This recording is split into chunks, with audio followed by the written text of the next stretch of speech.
Yeah. What?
Do I wander on my own, floating on time's ebb and flow? I don't recall where I have been. Please tell me where I belong. People seem to wait my lead to guide them through their times of need. I don't recall how this began. Please tell me where I belong. Do I believe in destiny? It says to me that there's some hope, even through lost memories. I want to find my way home.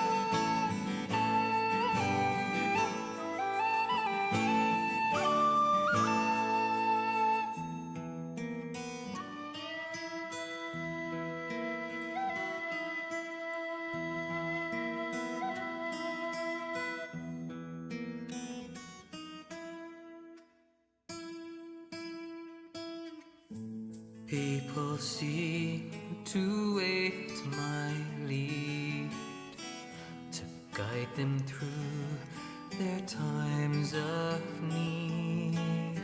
But I can't recall how this began. Please tell me where I belong. Do I believe in destiny? It says to me that there's some hope, even through lost memories. I want to find my way home.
Good morning.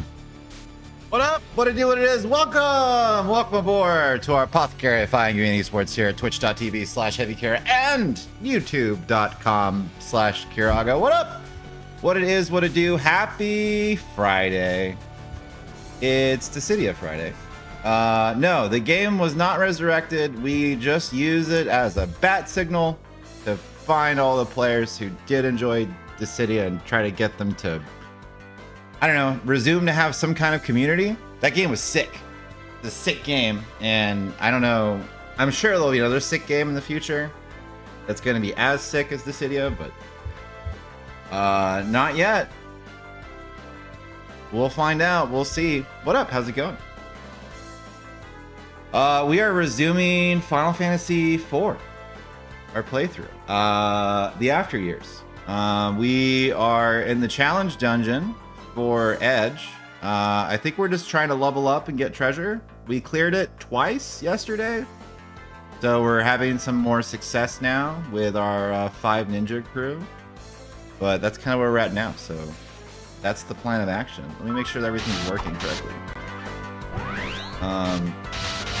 Oh yeah, I have to make sure like I actually one-shot these guys, or they kill me. Oops.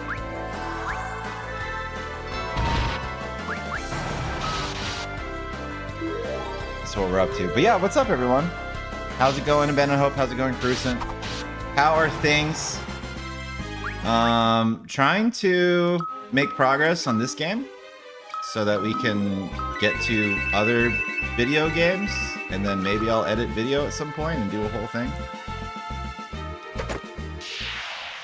Oh yeah, no problem. Thank you. Enjoy emotes. Enjoy emotes. Thank you for being here all the time. You're rad, and I appreciate you. It's the least I can do for letting you 4v5 in Pokemon Unite all those years ago, to be honest. Alright, so Ashura, and then Crimson Cherry, and then now we are off to the races.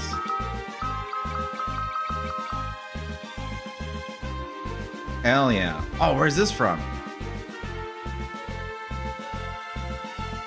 Oh, I don't know who this is, but I'm gonna go follow them right now. Are they cool? Retro stream? Hold on. I'm doing reconnaissance. They're playing Castlevania and shit, and they have Laguna emotes? Follow. Alrighty. Cool. We're gonna be friends. They don't know it yet, but we're gonna be friends. Alright, so I got a new weapon. That's probably one of the treasures from this floor that I needed.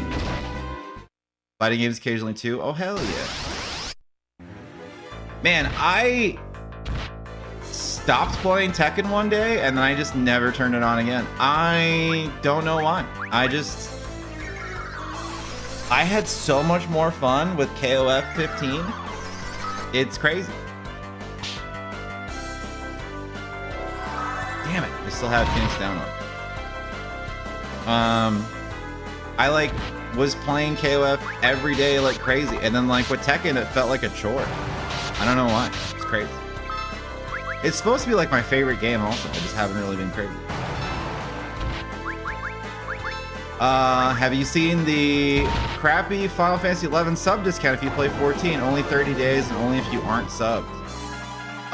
That's not crappy, that's great. Consider the following. Final Fantasy 11 has cost the same since 2003. So like, it's fine. You know what I mean? Like, that's cool. And the whole idea is to get people to play 11.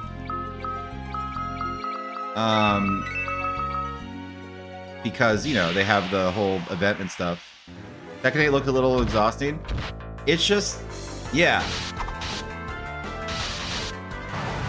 I think what happened is that, like, I officially... I don't want to say officially. I think I grew out of it. Because every time I play Tekken, I want to play Tekken Tag Tournament. Like the first one. Like, I'm trying to play Tekken 5. And then the game that I'm playing isn't Tekken 5. It's like some really crazy over-the-top thing. And I'm like, you know, I don't think I like this. It's not bad. It's just like I can't no life it the way that I no lifed Dragon Ball or KOF or Guilty Gear. It just doesn't feel correct. Which is really funny because like I've never really been into Virtua Fighter, but when they announced Virtua Fighter, I got really excited because I was like, hey, maybe this will be a game where like you don't fly around and there's no magic anime bullshit and you can just do Taekwondo versus karate, and that's kind of what I want. So I'm excited to learn. And I've played Virtua Fighter 5 a bunch, and I played the other VFs when I was a kid, so it's not like I don't like them. It's just that I like Tekken so much more when I was growing up, but I'm just not crazy about the new one. It's not bad, it's just like, I played it, I enjoyed it, I got my money's worth, and then I'm like, alright. And the reason I knew for sure that like, not that like, to sound all like apocalyptic or doom and gloom, but like when Marvel Rivals came out, and I was like thoroughly enjoying myself and addicted and like thinking about it constantly, and like I'd go to bed and I'd think about the game, and then I'd go to school and work, and I like would like have a hard time not referencing the game. Like it felt like KOF 15 and 13 and Dragon Ball and Guilty Gear all over again, where it's just like, oh, like I love this. And I realized that like, oh, I don't really love Tekken 8 that same way. Which is fine. Are we in danger?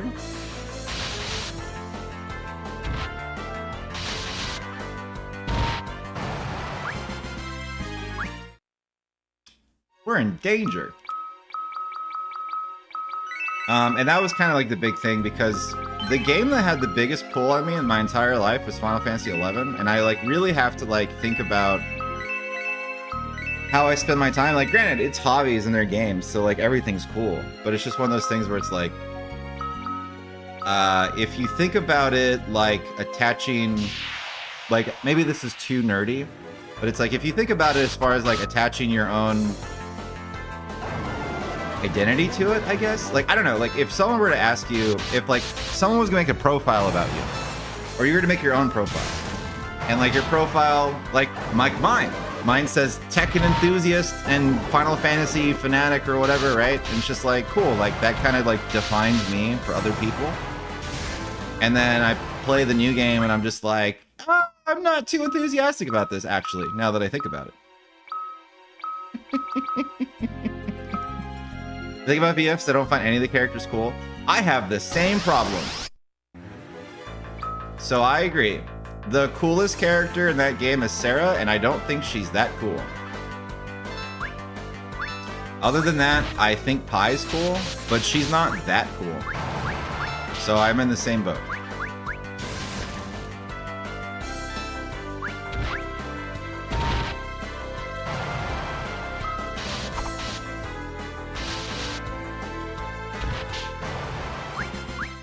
But maybe if they get the Yakuza treatment, like, and they get like a little bit more flavor added to the characters and they're spiced up and just like made a little bit more interesting, I think that's going to go a long way.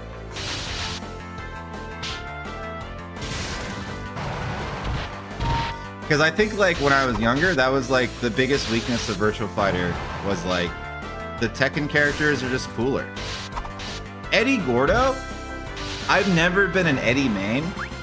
Eddie Gordo is just like the coolest character ever.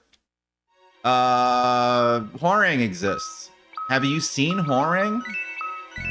That guy's cool as hell. King? Bro. Like, there's like no question that like Tekken has them beat like entirely based on like characters. And I think like that's still the appeal of Tekken to me, like as a fan, is like, oh yeah, like I still like the game, I still want to watch it, but it's just like to play it. KOF characters or VF characters was even contrast to me. Dude, KOF also. Tekken, yeah. In my opinion, since the dawn of time, Tekken and King of Fighters have had the coolest characters ever. And then I wasn't crazy about Guilty Gear until Strive, because I thought that like a lot of their personalities came out, and then I was sold. I was like, oh, I like some of these characters a lot. Remember playing as a kid, didn't really get attached to any characters. Yeah, that was the deal. Is like it's just it was a fun game, but like I'm not gonna have like a Jackie Bryant poster in my bedroom.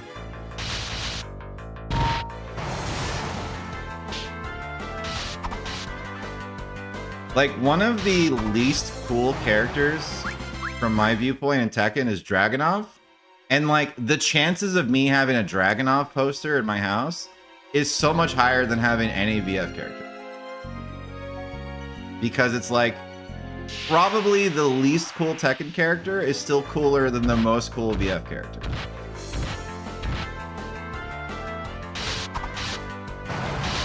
And like, again, all respect to VF and that game, and it's awesome, but it's just like characters are just better. And I think that's probably true for like a lot of the things that I'm like really into. Final Fantasy included.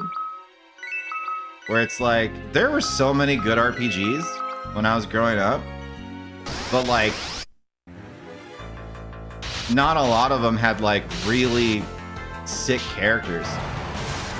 And then the ones that did are the ones that like people really thought about and stuck with. Like even if the story's great, it's just like, oh yeah, but like the characters kind of make the game.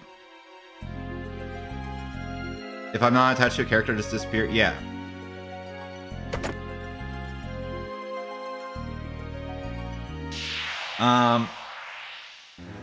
I think that's why like some Final Fantasies can kind of get away with it. So like Final Fantasy 13 is probably like one of my least favorite. But then I'm like, I like Vanille. I think Lightning's cool. So it works. But like, if they didn't exist, it'd be really hard sell for me to be like, this game's playable. So United has a game mode that's such cool that's 2 seconds. You mentioned Pokemon are OP. Yeah. Solar Beam.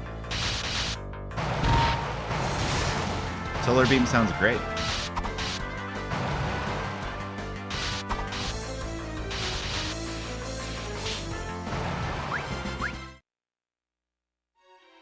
Lightning the OC only resuming through 13? Yes.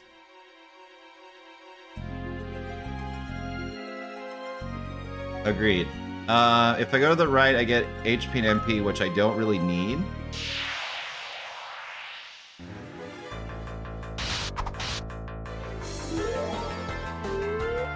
Okay.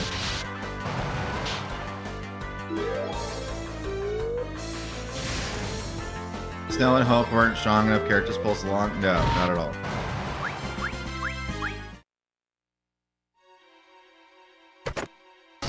Monster in a box!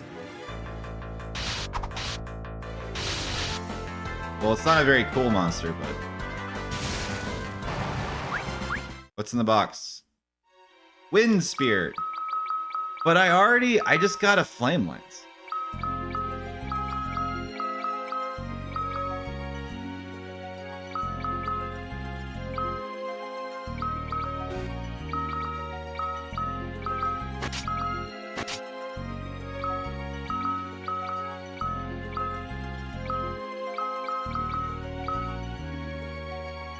So that's kind of a redundant item that I don't need.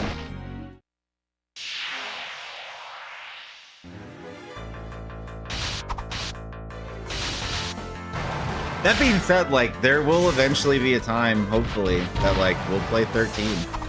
And, like, we get to talk shit about it, but also, like, enjoy it simultaneously. I've never played 13-2, and I've never played Lightning Returns. I watched, I think, Jet Set Samurai play Lightning Returns, though. And I was thoroughly confused.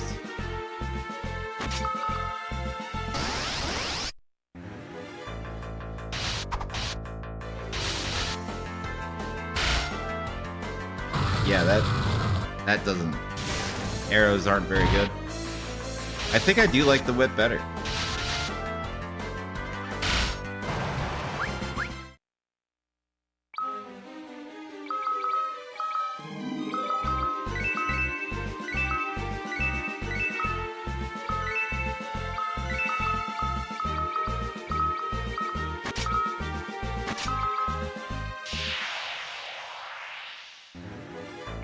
It was so jarring. You don't think you finished it? I just remember my brother saying that it was way better than 13.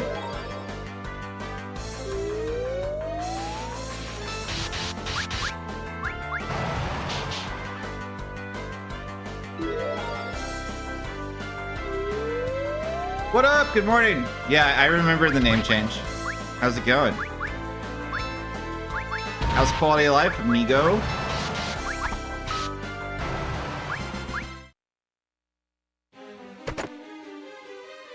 A unicorn horn?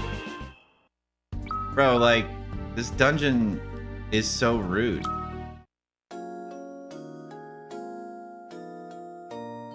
$13 being a monster collector is interesting. I love the gameplay. I also like made sure to download all the DLC because like there's a lot of like optional boss fights. Like you could fight Gilgamesh and like a bunch of other people. So I was like, before the PS3 dies, I better download all this. And I think it still exists somewhere on my PS3. It's going. Build a new test plan. My job, QA life is so good. Can you tell us where you're doing QA at? Is it game design? Is it a game company? I'm trying to remember if you told me before.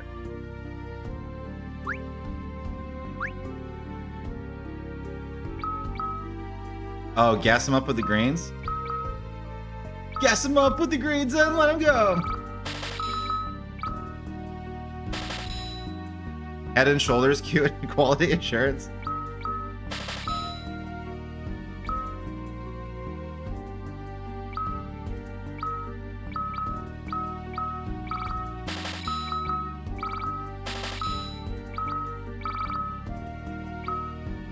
I really don't need any of this stuff because no one ever petrifies me. Alright, where are we at? Okay, we're close to level 40.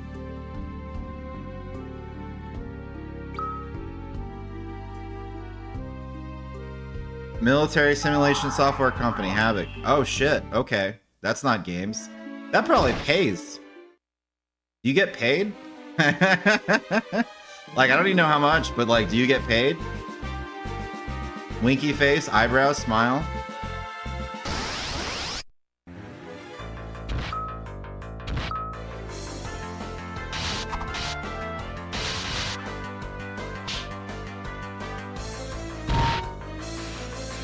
That's payment. Do you do contract work or no?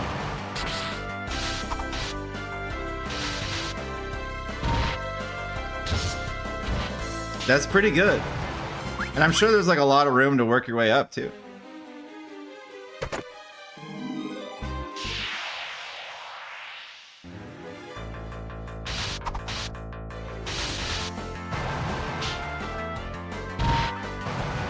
But hell yeah, man. Sounds like you're happy. I'm glad you got a job. I'm glad it's working out. W2, full benefits, 401k. Yes. Yes. Hell yeah.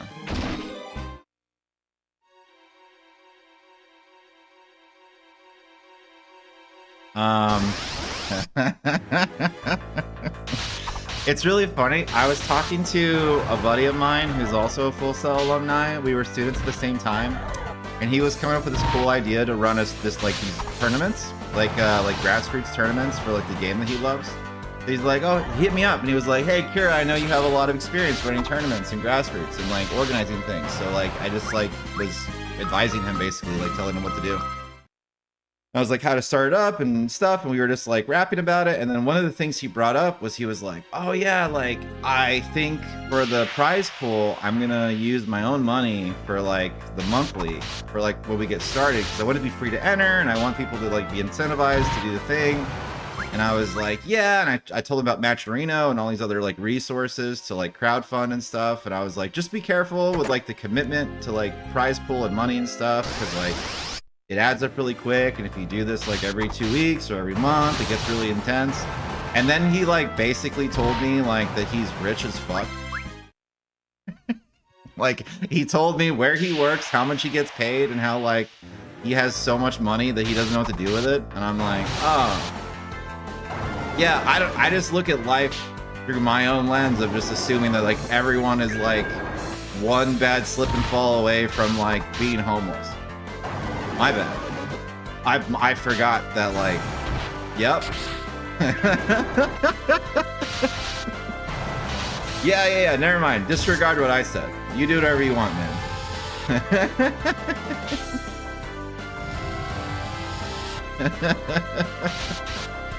Well, alrighty then. We're not all living in the gutter. It's just, yeah, just me. Sorry, my bad.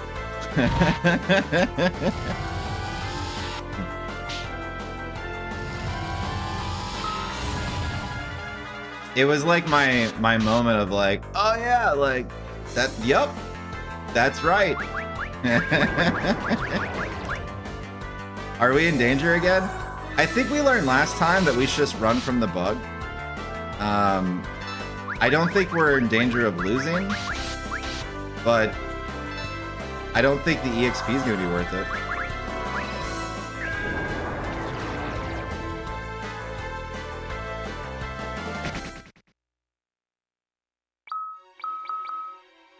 We're not all lower middle class citizens. Yeah, my bad. But like, so here's the other thing too, is like, I'm probably doing better than I think. But like, it's also like just imprinted in my brain where it's like, however you grew up, like you just kind of assume that you're always in that position financially. You know what I mean? So it's like, it's not like I was like poor, but it's like, I just assume that like, oh yeah, like you have to think before you do things because, you know, and I'm always in that headspace of like, what? The fucking Taco Bell box is $7 now. This is bullshit. And I'm like, oh wait, that's probably like reasonable, actually. Definitely so he's being frugal. I have like, my wife is the worst about it, but like we both have like, not buyer's remorse, but like we have like anxiety about like spending any money.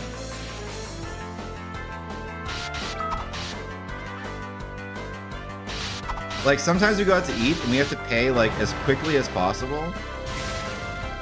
Like we'll tip big and whatever, like we'll pay, like we'll go out to eat and like lunch will be like $40 or something, or like dinner will be like $40 or something, and we'll tip like good.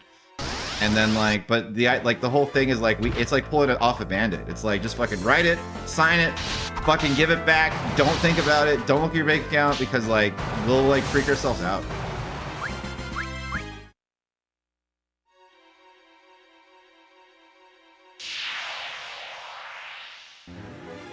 I'm the same way, looking at you get a new vehicle now and a verse actually pulling the money out. Yep. No, for sure. Like, even when you know something is a good deal, like recently we got a car and it was like pre-owned, but like pretty new, like 3 years, and like it was a deal. It was a fucking deal, but it was still like, I don't know, man. That's like 20, that's like 5 digits, dog. Like, because like the most I spent on a car before was like 8 grand. So like anything higher than 10, I'm like, holy shit. And I'm like, no, this is probably like, this is doable. But it just freaks me out every time. But I'm also like that in games. So like in Final Fantasy 14, Final Fantasy 11, it's like, right now in Final Fantasy 14, I have like 60 million gil. And I'm like, I go to the auction house and I'm like, oh, I gotta buy this thing. And it's like, it's 5,000 gil, dog. I don't know if it's worth it.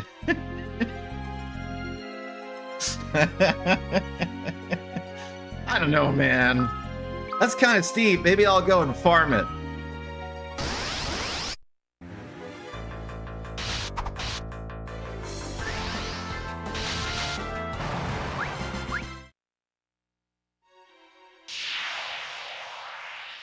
So I feel like if I'm that way in a video game where there's no stakes, I'm like, Imagine a world where like I have $60 million, you have $60 million. Like, I'm still gonna think that way.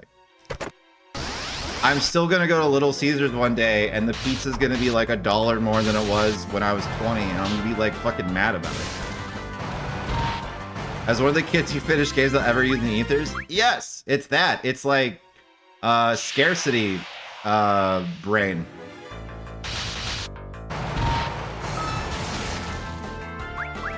Fuck. Okay, good. It worked out.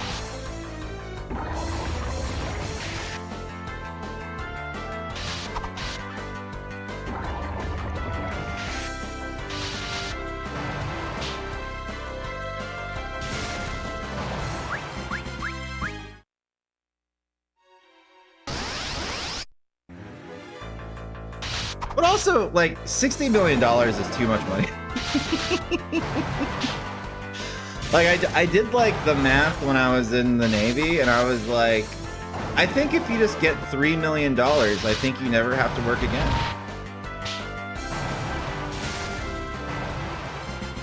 Like, even accounting for inflation, like, if you invest, like, 2 of it, and then, like, you just use the rest, and, like, you figure all your shit, like, I'm pretty sure you don't have to ever do anything again. And then, like, I think about concepts of, like, money that could be bigger than 3 million. And then I remember that, like, billionaires exist, and I'm like, bro, you don't fucking, like, there's no, like, there's no way. Bro, I could make 3 million last the rest of my life. Yeah, that's like the math that I did. I was like, for fun, because, like, you know, I'm in the military, and I'm like, how much money do I have to make to never fucking work again? It must have been like a really annoying day at work where I was doing something horrendously stupid, and I was just like, what do I have to do to make sure that I never have to do anything ever again? It kills me that athletes go broke. Yeah, well, the thing too that I keep forgetting, and like I realize now more that I'm like in my 30s, is like, oh yeah, like athletes are all fucking 20. You know how dumb you are when you're 20? Like, if you don't have anyone looking out for you, like, hell yeah, you're gonna go broke. A Soma drop? What is this? They don't give me anything cool.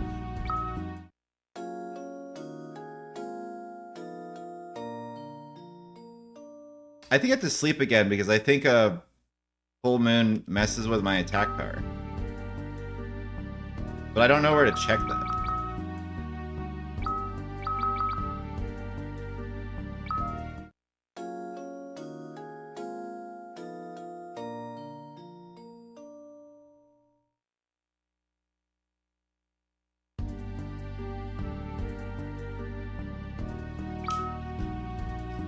But yeah, $60 million, like, that's 20 households that you can set up for life. That shit's crazy.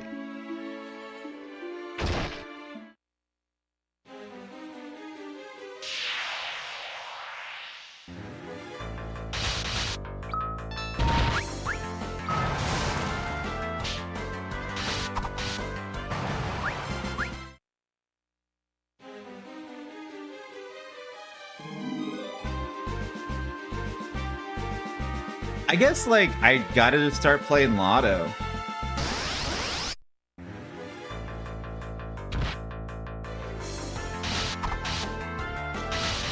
Did done some lists for athletes. When I saw going broke was giving back largely for his relatives. Yeah, that's part of it too. Is like circumstances. Like if you don't have a lot and you're trying to like repay people, you don't know what's correct.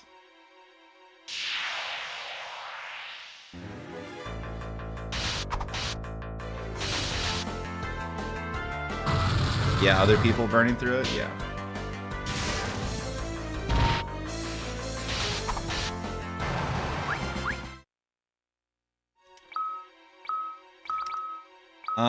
So I think that's the plan. And you're like, what?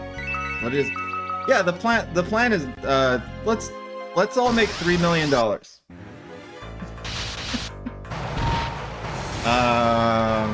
I'll race you. And if you already hit it, just don't tell me until I hit it. That way, like, you save my pride. All right. I don't know like the best way to like, I don't know like who's supposed to say it first, but like, let's all do that. If I make 6, I'll bring it in here. Bro, just like gift some subs. You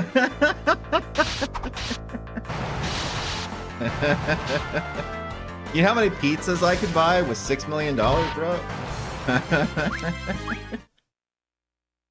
That was the other funny thing. One of like my favorite memories of like playing Dissidia is like when the like sometimes random people, but like sometimes just like the regulars, like people would come in and be like, here's $20, use it to pull on fucking Vanille or whatever. I'm just like, no, I'm keeping that. Are you kidding me? Hell no.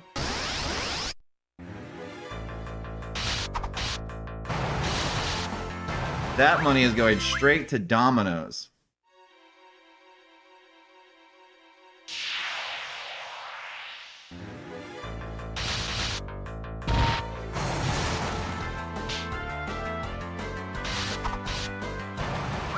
But I've been on this like really like since the new year, and like me and the wife like talking a lot about like how we feel, how we're doing, where we're at in life, financially, work-wise, living situation-wise, our goals, our aspirations, general mood, like everything, right? So like just the good conversations between like people who like each other, like just like the best fucking conversations. And it's like have conversations like that with my dad and like really kind of getting into it and being like, all right, like, and I have like this currently, we'll see how long it lasts. Really motivated to just like get my shit together and like really trying to play defense on protecting my emotions and ego to like make sure I don't slip off the path, because I've been like super like motivated to do self-improvement stuff, and I think I've been yapping about it like for years, but it's like I think about it all the time constantly. It was one of like the major reasons, like when I was enlisting in the Navy, I was like, oh, this is gonna be really good because like I can I can correct the trajectory of my life. And then since then, which was like 12 years ago when I first signed up, I've just kind of still had that in the back of my mind of like, oh yeah, like that's the end goal. And like it's not a race, so it's fine. But it's just like every part of my life, I kind of like put some thought into it. And the really fun part of growing up is like learning the balancing act of like, when you should, like, what's the term? Like when you should be hard on yourself, when you shouldn't. So like I've listened to a lot of people who are like, yeah, like I watched TV for like 2 hours and I felt like a piece of shit, and I was like, oh, so like that's a normal thing that other people experience? Great. I thought it was just me. Like there's plenty of times in my life where like I'm doing something and I'm just like, gosh, I should be like running 3 miles or swimming or doing push-ups or like, and like I have such a hard time with that for such a long time, especially like with games, because like when I was younger and still kind of now, because like I have such deep love for a lot of the games that I play, like it's my hobby, right? Like it's very easy for me to be like, you know what's more important than my physical health? The Final Fantasy XIV market board. Making sure that my retainers are fully stocked up. And that I'm like king of the market. That's what's most important. And then I have other days where I'm just like, oh, sat on the couch for 45 minutes. I already ruined the day. Like the balancing act of like growing up and like learning when to give yourself a break and like learning when to like stay motivated. It's been really neat.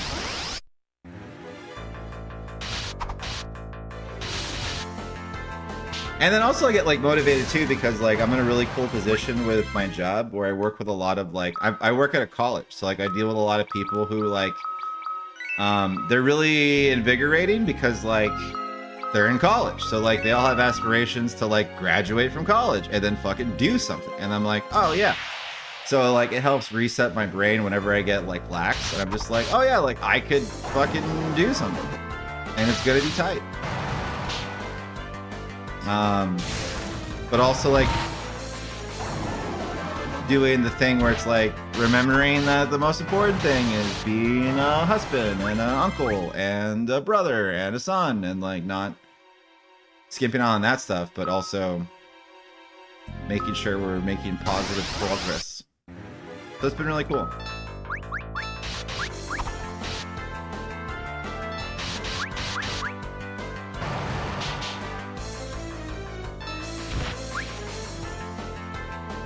I don't know if Zangetsu hits hard enough to one-shot these guys. He doesn't. We're dead. Okay, good. Yeah, only Gecko and Edge seem to be able to one-shot anything, and it's really kind of irritating. I probably have to look at their attack, and like I might have to move that guy to the back row. Because I almost feel like Sukanoa should be in the front now.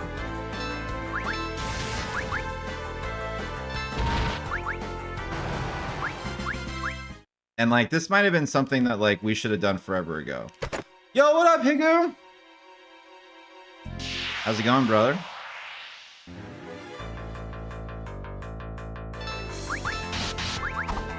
Because also like Sukanoa can dual wield, so like that's also damage put up, but like I have like Zangetsu has like a really kick-ass spear from this dungeon, and he's still not doing damage.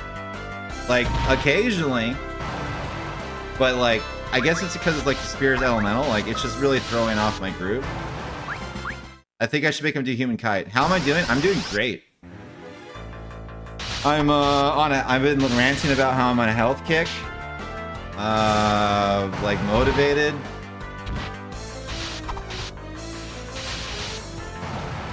I just told a story a moment ago, bro. You might be in the same situation. Let me tell you, let me finish this dungeon because I have a timer real quick, but then let me rant. So I was talking to a mutual friend of ours that was in Armada when we were in Armada.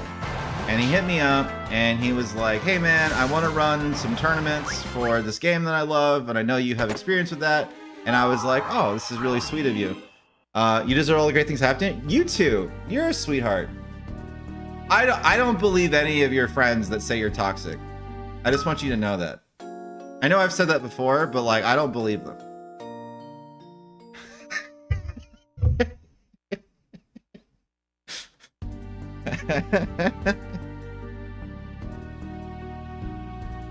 So I was talking to one of our mutual friends back in Armada days, like 2019 era, and he's like, oh yeah, I want to run these tournaments, and he hit me up just like poke my brain and be like, hey, can you give me ideas because now you have experience in this.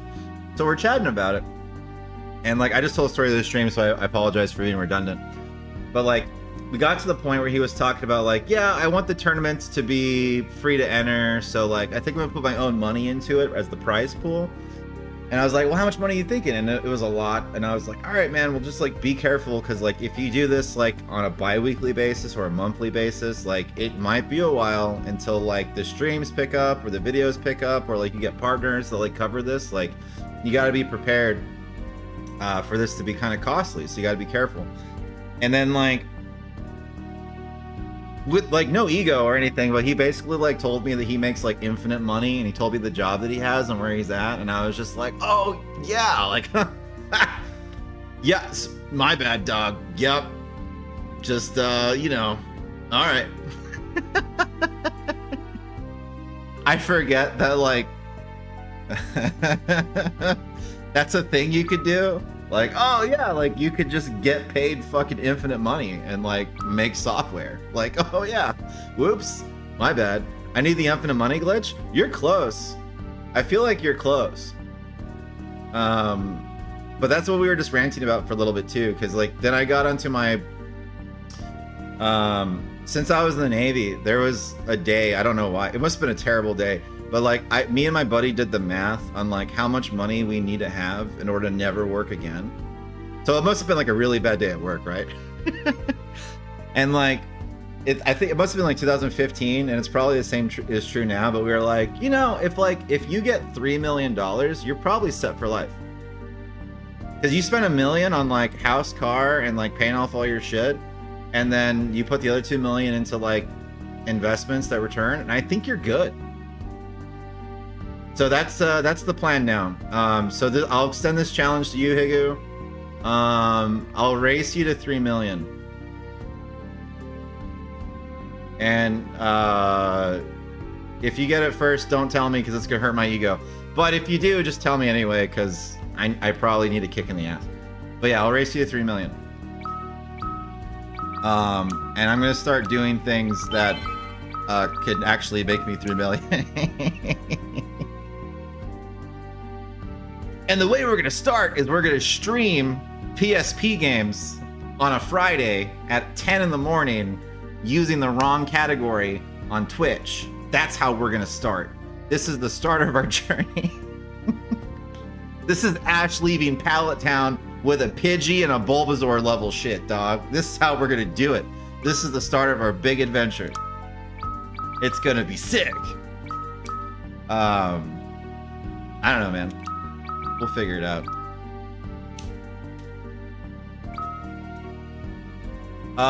Hey, Hall of Fame is March 9th. So come hang out next month.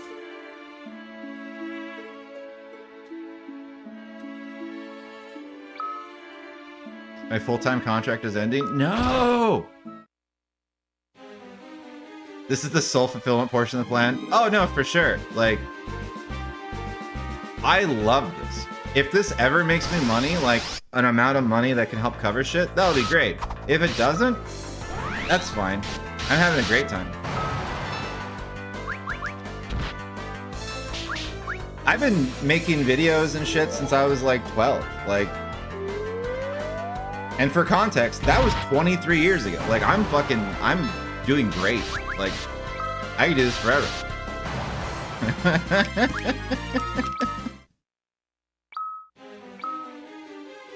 I was given 3 years to build a program, but unfortunately failed. I'm sorry, buddy.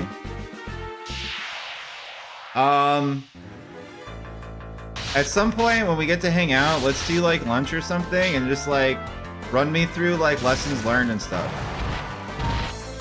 Charging people $6 grand to join is hard, man. Yeah, I know. I know.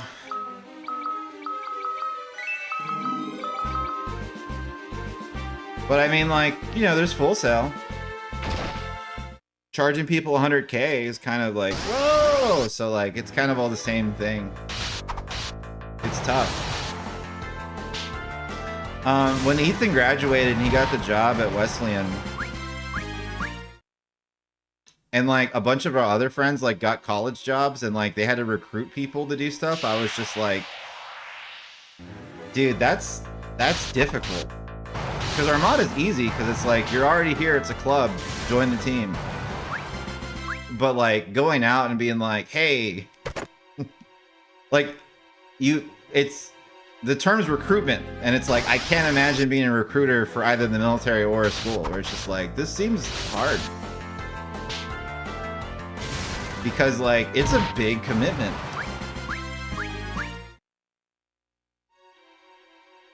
And even if it's like a great deal and like everything's amazing, it's still just like getting people to take the step is like,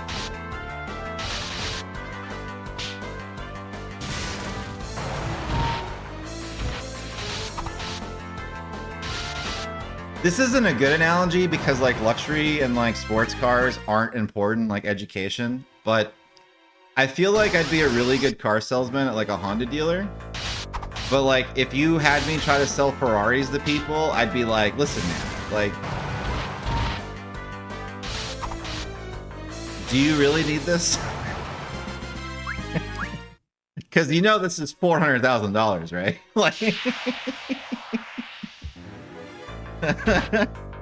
you know this is $400,000, right? And Progressive's gonna charge you $6,000 every 6 months. Like, you understand that that's what's about to happen, right? Like, oh, okay, all right. Got it. That seems hard. I'm too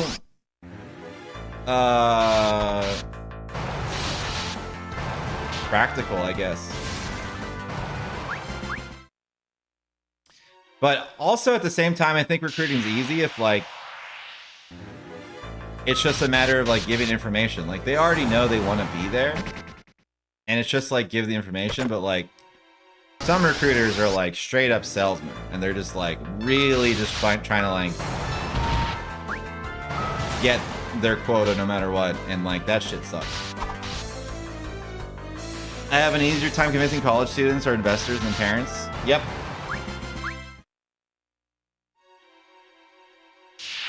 Yep.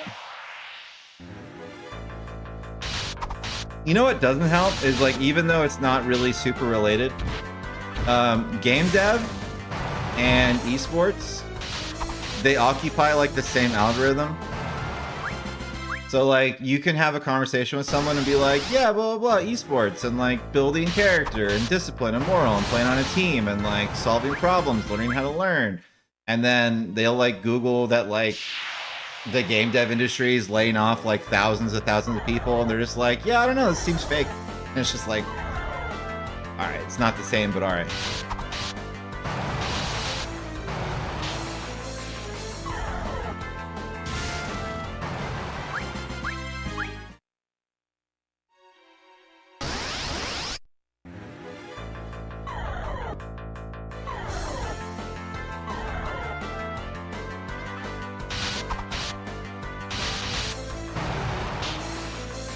Because a lot of companies don't give things like esports enough time. Oh, I know. Like, I have a whole rant about that back when we were students, like pre-COVID. I mean, like, dude, you know, because you were an Overwatch head. Like, you watched those people fumble the bag. Completely fumble the bag. Completely.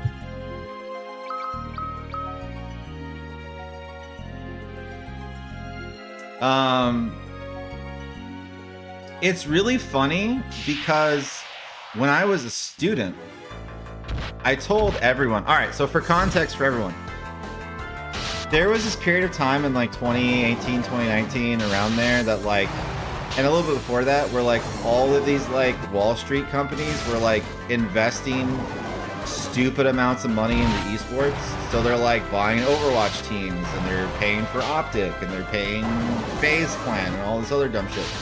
And it's like, cool. And like, what I learned in my business degree is that the West is kind of stupid.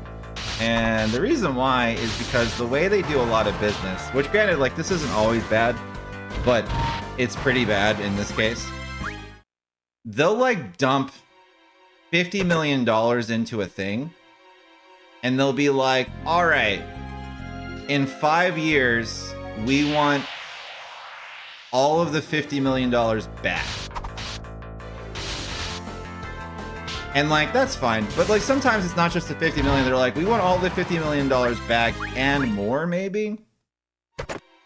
And what they were doing was like, they're effectively going to these esports orgs, most of which have never made a profit before. But because like Forbes articles are telling like all these rich people that like, this is a great idea, they're just going to these fucking small esports orgs. And they're like, yeah, if you had $50 million, do you think you can make it back? And apparently everyone's like, yeah. But the reason why the West is dumb and why this idea is dumb is because the investors can't just stop at like investing. I mean, like, here's money, we want it back later. There's this entire business, and this might be common knowledge, but I didn't know this until I went to school. There's an entire like school of thought of business that's like, if you're not spending money, you're not making money. And that is to say, like, if you're not spending all $50 million to try to make profit, then you're wasting resources. So like, you have all these like startups that are like mass hiring people, trying shit out, spending way more money than they ever have any need to ever spend, doing experimental shit to like not make a profit, not even break even, And then it effectively tanked all of those industries simultaneously because it was just like too much money coming in to something that wasn't being grown organically. And then like everyone's just mad about it. And the funniest thing for me is that while this is all happening, because like I've been involved in gaming and video game tournaments for so long, and I've seen the natural progression of like fighting game tournaments and like Korea and like all these, like I've seen the natural increase. And also just like I have books and I can see that like all of these sports leagues have been around forever and it took them forever to be profitable. It's just crazy to be like, oh yeah, this is gonna end really poorly, and literally no one talked about it. Like even like really reputable, cool, smart people, no one was like, hey, isn't this obviously like terrible? Like, is this a terrible idea? And it was really funny. I don't know if funny is the right word. That's probably triggering some people. But it was really interesting because in like 2022, everything tanked. Everyone got laid off. All the money ran out. All of these leagues exploded. And then they're like, esports is dead. And I'm just like, I don't think... And it was like, it was good for me because I was like, oh good, like I have sense.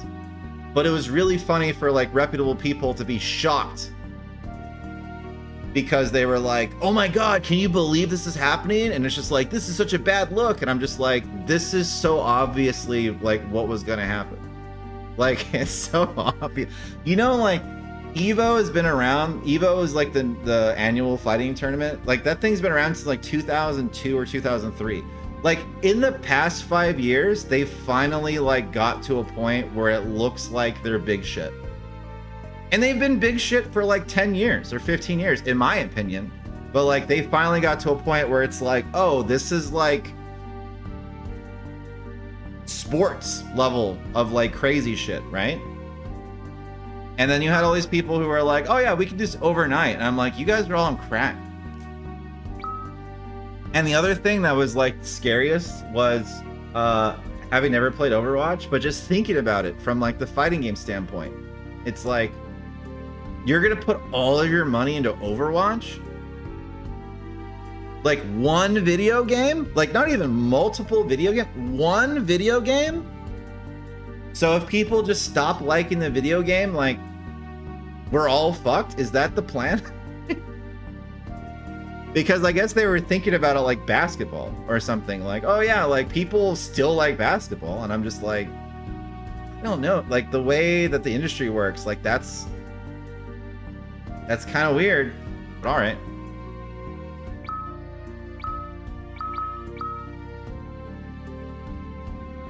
One bad bounce match from complete collapse? I think that's what happened. Higgy would have better insight, but like, I think that happened multiple times because like, from the outside looking in, like there was like problems with the balance of the tanks and the supports, and then there was the way they changed the game and locking things. That's how Unite feels sometimes. Oh yeah. No, like every time I check it on Unite, there's always something new and busted that people are like going nuts about, and I'm just like, yeah. But if you were trying to make like a whole like $50 million, like crazy. It was never live, to be honest. Yeah, it was just smoke and mirrors. Like, that was the funniest thing in the world where, like, I literally read an article about FaZe Clan. I don't know how many years ago at this point. That was, like... I forgot the number, so I'm not even gonna try with the numbers because it's not factual, but they're like, FaZe Clan is worth insert stupid astronomical number here. FaZe Clan is worth this much. And then, like, in the middle of the article, it's like, but despite that, they have never once made a profit. In their entire existence, they have never once made a profit. But they're worth this much because people just keep putting money into it because... This was like around the time that like they signed like Snoop Dogg or something for some reason. I don't even know. But I was just like, okay, we're just tripping. We're just tripping. Everyone's tripping. Balance patch has not been in the game for 3 years, and she's in Overwatch League. Overwatch. Oh, I don't know if I've ever told. I don't think I've talked to you recently enough to tell you. So Marvel Rivals, I'm familiar that you're into it. I want to hear your opinion on the game. But before I hear your opinion on the game, can I tell you my fantasy? As someone who like loved Blizzard with StarCraft, but like doesn't really care about them at all anymore, can I tell you my fantasy of like what would be funny as a spectator? Is if Marvel Rivals introduced a cooperative PvE story mode and they just did it for free. Like the thing that like Overwatch 2 didn't do. Oh, it got leaked, it's happening? Dude, that's the biggest thing in the world. All right, so for context, I don't know if anyone here played Overwatch or is crazy about Overwatch. So they made Overwatch 2. And I don't know much about it. I'm not an Overwatch person. But they made Overwatch 2 and they justified tanking the old game and then rebranding as Overwatch 2 because they promised this story mode, this cooperative PvE story mode to expand the universe. They were gonna like make an entire experience and game out of it, and that was their entire justification for making Overwatch 2. And then they said at some point very recently after release, hey, we're canceling that entire idea. But like Overwatch 1 already stopped existing, Overwatch 2 already was existing. So they literally just did this entire thing for no reason. And then when Marvel Rivals came out and it was like good, that was the only thing I could think of is like, just dunk on them. Venom dunking on Spider-Man JPEG. Just completely dunk on them. Boom. Here's our cooperative story mode. Play as the Marvel characters. You're fighting Doctor Doom with your homies. Marvel doesn't succeed because it has unlimited source material. I think that helps. Every game I've played of like Marvel or like old IPs, that does help for sure. I think it's gonna succeed because here's my point of view. I wasn't expecting the game to be good. Like I expected the gameplay to be good, but I wasn't expecting everything to be good. So like for context, I play on PS5. I downloaded the game and the intro was great. Like the intro video, the title screen is great. The main menu is great. Navigating everything looks great. Everything works. There's like lore and paragraphs on each character. The presentation's incredible. The music's really good. Everything functions on computer. I have a friend in here named Blake who tells me the PC version has issues pretty commonly, but I'm like, never had an issue once. Everything worked. Everything. UI, like so much shit, everything working, fully functional, and that doesn't happen anymore. Like free, especially free games don't come out complete. And like that game, when I downloaded it and I installed it, I was like, this game is done. Like everything works. There's shit to collect. There's things to buy. There's things to look at. There's things to work toward. There's like achievements and trophies and everything. And it's just like, oh, like this, everything just fucking works. And there's like comic book panels and like paragraphs of short stories about what the characters are doing in the universe. And you're just like, oh, like this is a full game. Especially people on this stream and people who like watch this stream have a lot of experience, a lot of free games. And a lot of like gacha games and phone games and stuff like that. And it's just like, you're not really expecting a game to come out anymore that just feels done. Even if it's $70 and you pay for it full price. It just is kind of rare for a game to be like done. So I think that's going to be the big secret to their success is like, I feel like they just kind of do things well. And that's great. Devs seem receptive of well. Yeah.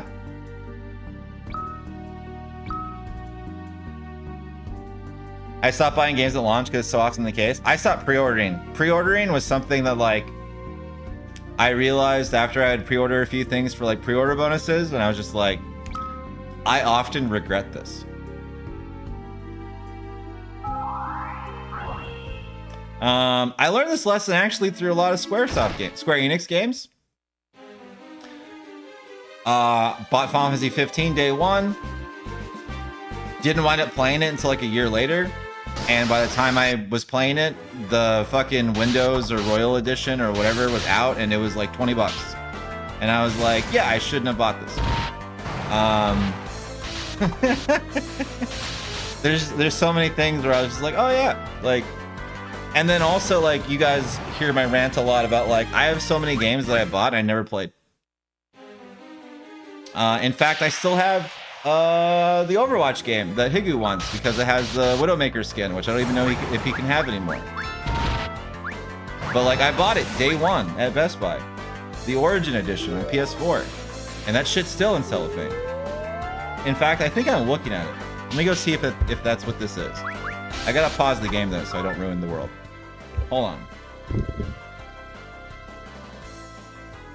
Yeah.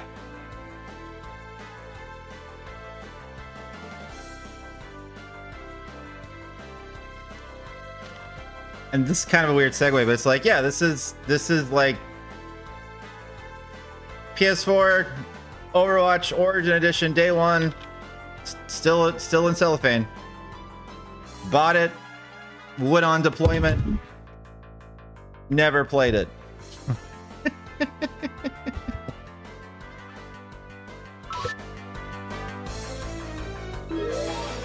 And it's just like, why did I buy this? Which I know is not like the same topic, but it's like, it's the same general idea of like, I need to stop buying stuff off the rip. For me personally, I think the only time it's really justifiable is like when I'm for sure that it's like something that I'm gonna have time to do immediately. And or if it's like for stream. If it's for stream, like I'll go buy garbage day one and then play it. I don't care. But I have to stop like just making, this all goes back to money. It's like stop making weird purchases of just like getting hype about things that I shouldn't be. I only buy single player games day one. I don't even do that anymore. Been hurt too often. Oh, you know what I was gonna do is I was gonna change the order.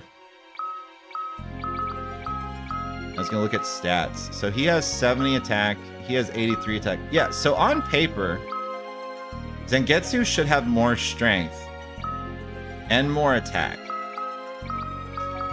But do he? He do not.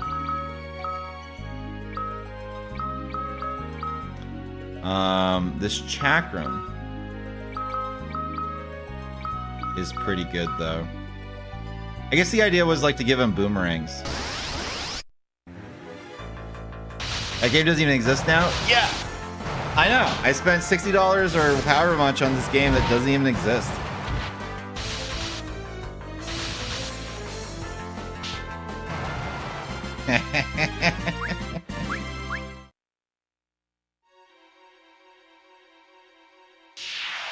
It's great.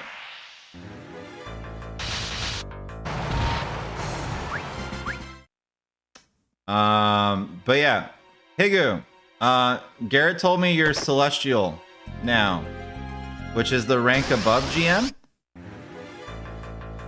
But GM is not really GM. GM is actually M, right? And then Celestial is more like GM, right? Isn't that how that works?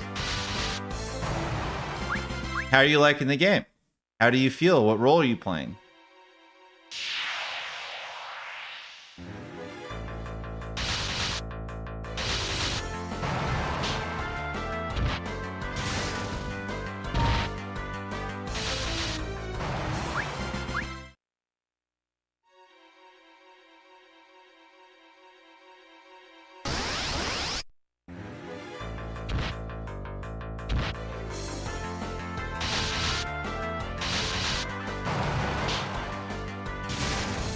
Oh, you know what? I have a new whip I need to equip. I don't think I did. Sure didn't. Nice. But she's not ambidextrous, is she? No, she's right-handed. Poop.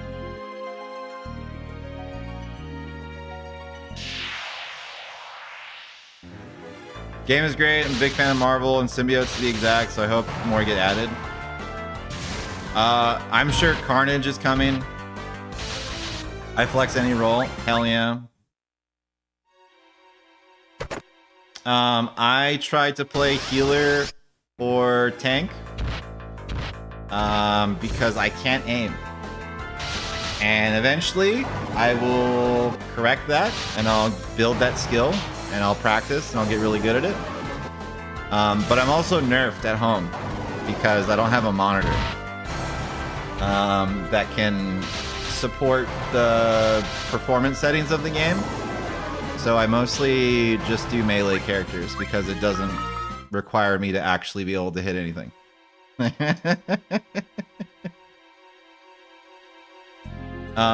I'm on campus though and I'm playing on PC,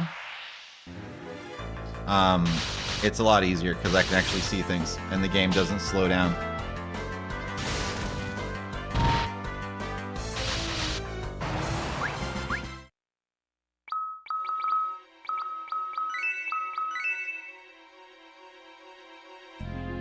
You don't care about hitting top 500? Are you sure? You're just enjoying yourself, it sounds like.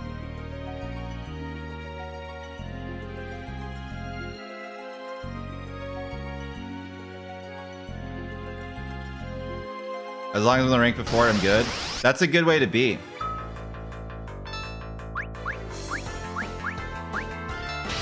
Would you ever consider playing an amateur or pro again?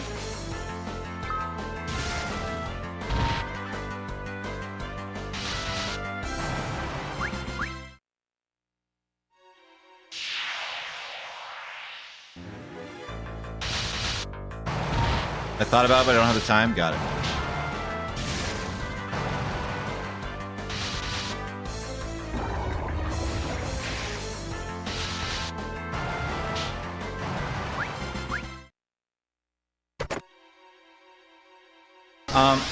I will tell you, one of the funniest experiences I've had with Marvel Rivals is like randomly getting fed a video in my algorithm on YouTube about like a Marvel Rivals like streamer, like not anyone cool, but like just like a random fucking person who's just like yapping about Marvel Rivals and is apparently like famous enough for the algorithm to like put them in front of my face. And like in their video, in their like lobby chat, what gamer tag do I see? Don Tony, and I'm just like, here we go again. Don Tony, the fucking Incredible Hulk. Mm-hmm.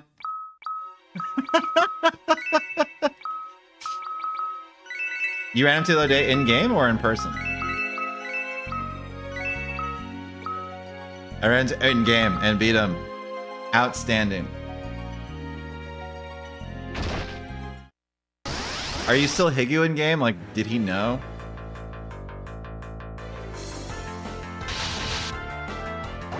Hell yeah. So for context, Higu and Don Tony were on the same team, on the same Overwatch team when they were at school.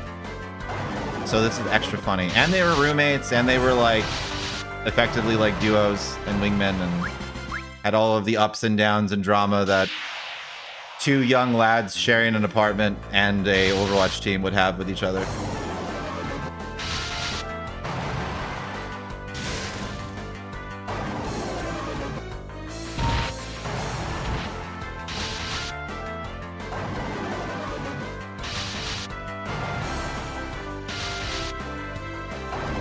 Yeah, that's great. No, I hit I got to GM on console. Well, okay, so I got to Diamond in Season 0, I think. Maybe not, maybe I got Plat 1. And then Season 1, I got GM.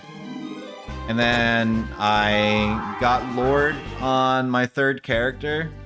And then I uninstalled it because I was like, this game is too fun. and it's kind of ruining my life. So I might install it again to play, but I was like, if I don't uninstall it, I will literally wake up, brush my teeth. Like, I'll wake up, make breakfast for Linda, get her to work, then I'll brush my teeth. I'll be like, man, I should really do this today. And then I'll sit on the couch for 6 hours and I'll just fucking run it down as Captain America. And I'm just like, oh no, I can't. Nope, can't do that. So we had to put that. We had to put that to down. We can't live like that. It was affecting my life. I was like, oh, this game is so, but like not in a bad way. It's not like, oh, like this game's no good. Like it's just like, no, this game's so good. Like it's a fucking problem. And like, had I any aspirations to like compete in it, I could justify it. Like I justify like Tekken or KOF, like when I like labbing and practicing it for a game. But I'm like, there's no fucking way I'm gonna compete in this game. I guess like you never know until you know, but it's like, eh. But yeah, so then I was talking to Garrett, and Garrett's like, oh yeah, I'm like gold something on PC, and I was like, oh, I should probably get plat on PC. So then at school in the practice space, I basically just got to plat. I was like, cool, thumbs up. And then Garrett hasn't played the game since then, so I was just like, whatever, I'm ready just in case. But it's been really interesting because I don't have any Overwatch experience and I don't play shooting games. But like I have common sense and like gamer IQ, and like that takes you a long way of just like, don't stand in the fire, stand on the point, don't let your healers die, don't be a shithead. Everything works out. What's up, Cooler Diamond? How's it going, man? How's quality of life?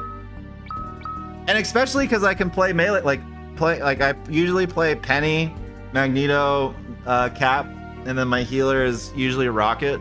And then if Rocket's taken, like Luna or Dagger.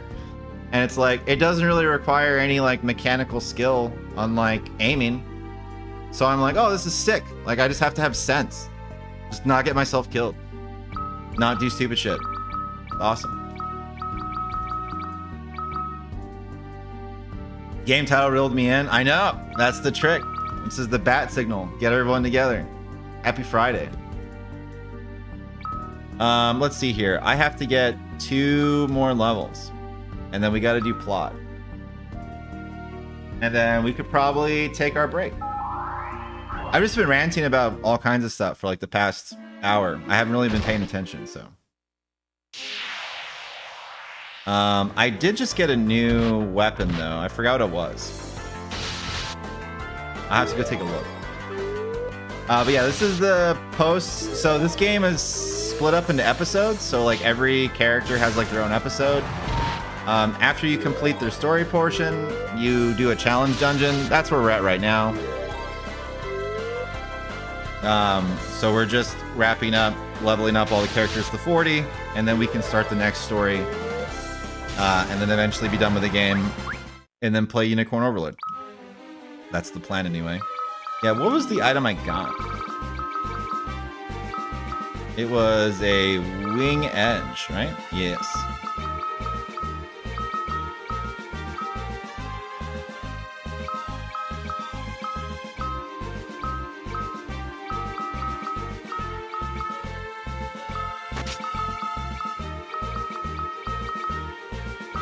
Okay, so now he should be hitting like a truck.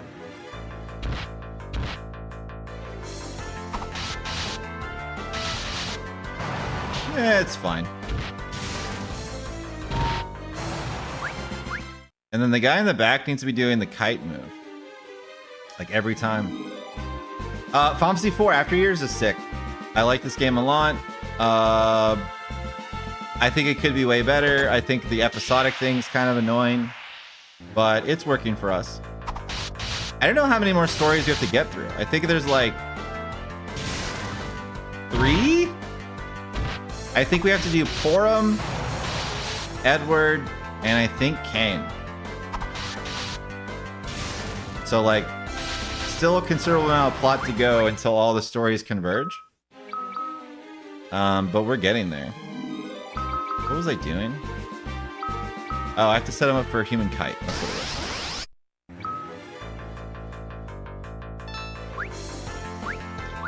And the moon phase is what's fucking up our attack power. That's what it is. Got it.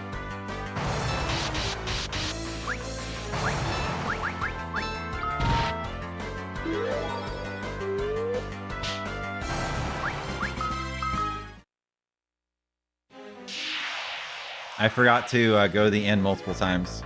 This game has a mechanic where depending on what the in-game moon phase is, depends if your magic or your abilities or your attack are influenced. And because like most of what I do is auto attack with these ninjas, like I probably should have waited before I went in here, but it's all good.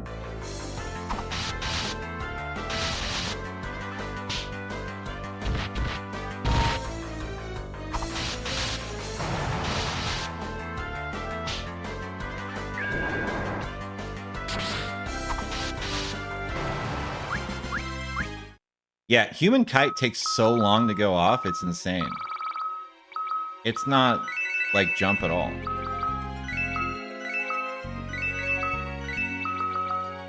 I was really hoping it would be.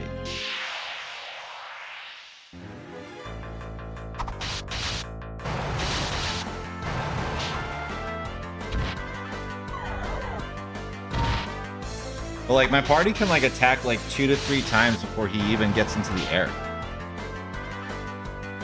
Like, there he goes. Okay. Not very impactful.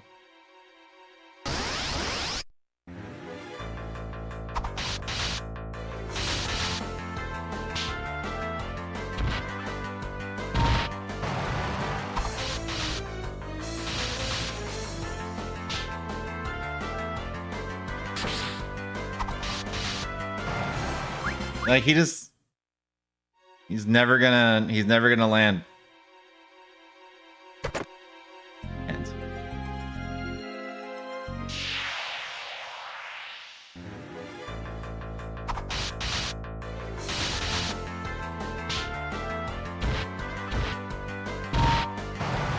there we go.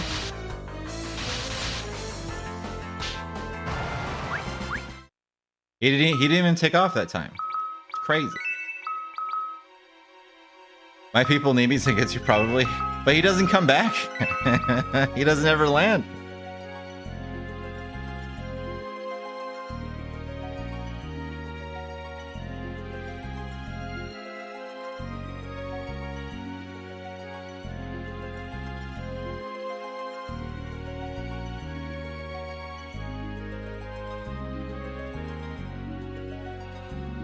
I walked that entire floor without a single encounter. That has never happened. Holy shit.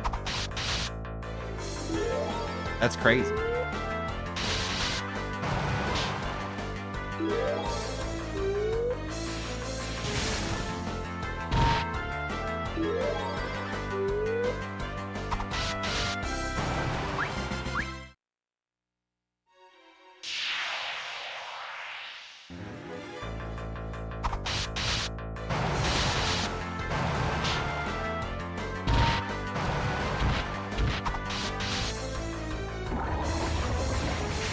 The encounter in this game is usually so intense that like you walk 2 steps and then you're stuck.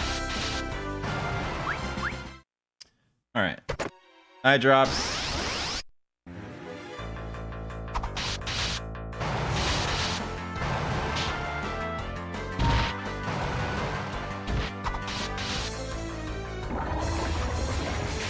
Yeah.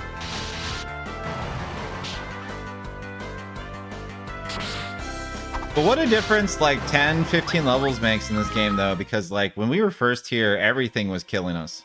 Everything. It was rough.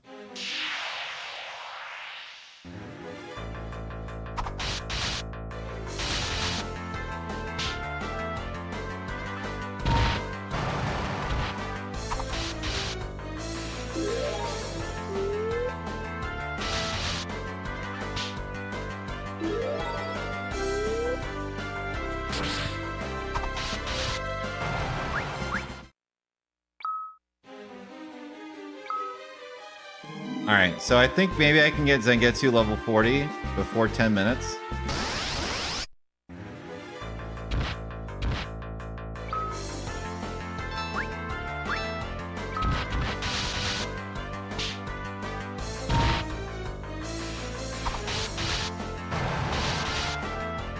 So like, if I can get level 40 for Zangetsu and get the treasure before 10 minutes, I think we're done with this entire thing.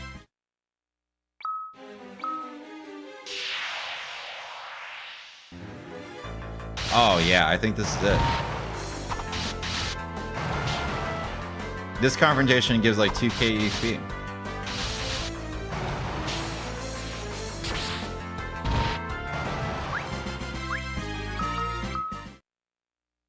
No, not enough, huh? Okay, hold on.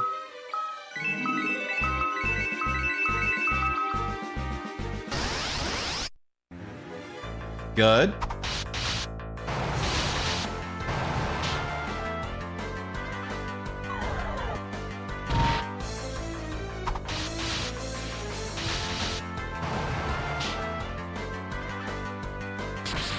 Oh, you know how we should go out with style?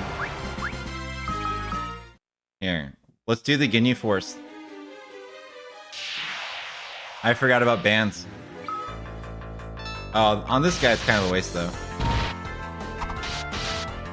We need multiple enemies.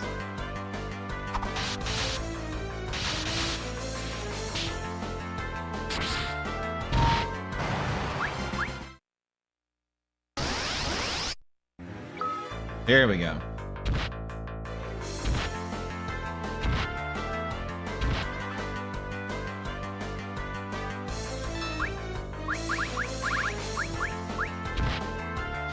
Hit him with the Art of Evelyn, dog.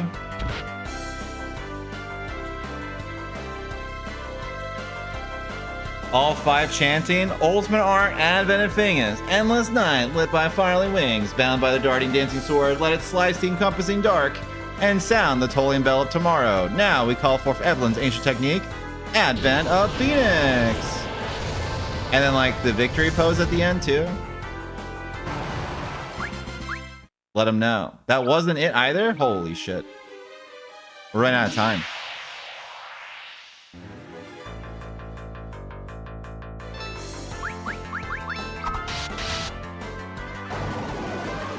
We're running out of time. Again! Hit him with the band. If in auto, it probably doesn't take too long. But I was like, maybe auto attack will be faster.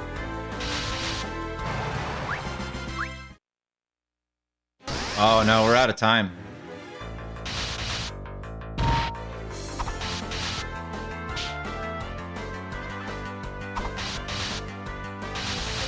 Yeah, he's gonna have to be level 39.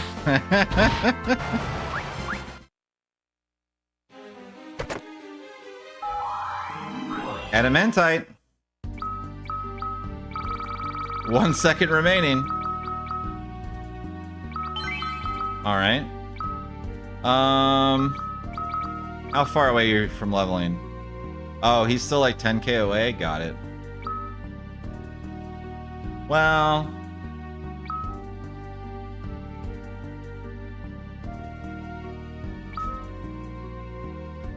All right, let's just be done with it. Let's go get him his level, then escape rope, save the game. Or I guess I can speedrun to the end again and just not waste any time.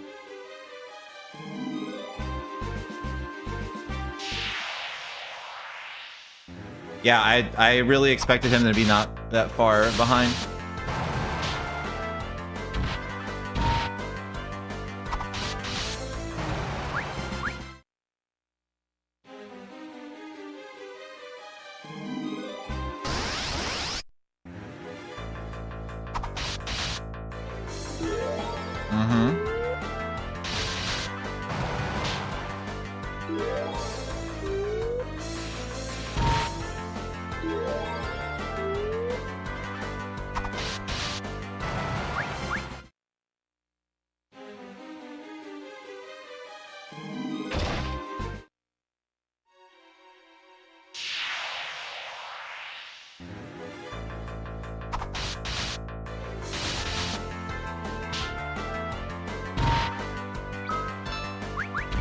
I didn't sleep at the inn either to increase my attack power, so that was also a silly mistake.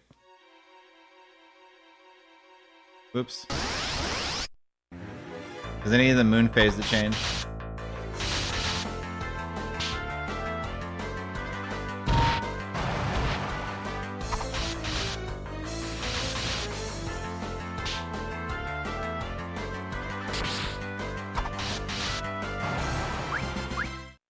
I cannot believe how long it takes Human Kite to come out. That's crazy. Meow! What's up? How's it going? Happy Friday.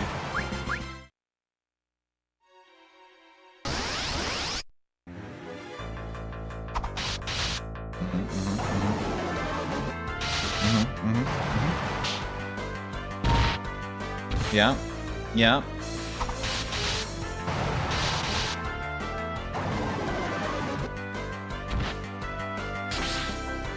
I don't think there's any way for me to advance the moon phase without using a tent anyway. I know that like there's like an in-game clock that does tick up and changes the moon phase, but I don't know how long that takes. I don't know if it's like an hour or 30 minutes or what. I imagine it's an hour. Because there's been times where like we're in the middle of a dungeon, the moon phase changes randomly.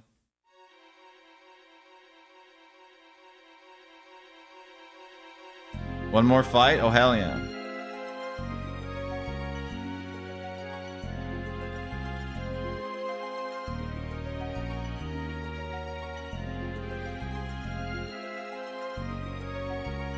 I just navigated that entire room without encounter again. That's crazy.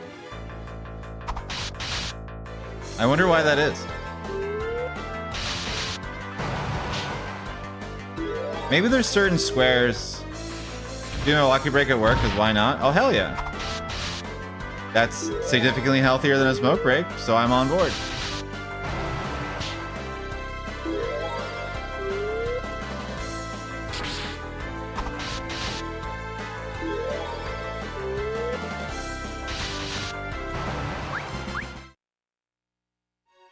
Alright, what's in the box? No! Golems! Alright, peace out, Higu. Have a great day, man. I will. I'm here to party. I'm gonna play my old stuff and just party, bud. Oh. We talked about this last time. Squirrel, you said you had Nitro. That's what it was. I was like, I gotta gift you subs. And you're like, I have Nitro. And I'm like, oh, never mind. That was the conversation.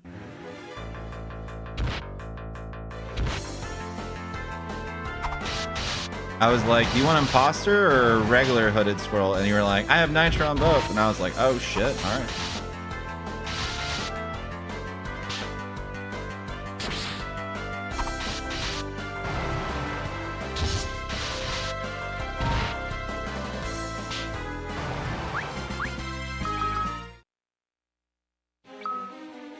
All right, we did it.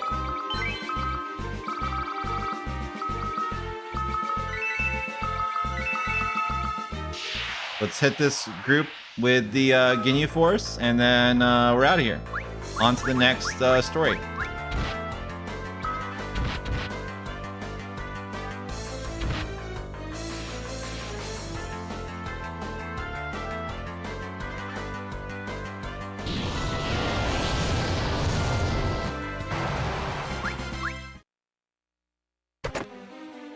Gaia Hammer, okay. That sounds impressive. Is it impressive? It is. Cast Quake when used as an item. All right, sounds good to me. All right, let's save the game, take a small break, even though Squirrel's on their walk. Sorry, my bad. Just poor timing on our part. But you can listen to tunes. That's cool. Because I watch more of my work than normal. I just want to get my friends revenue and money. Hell yeah.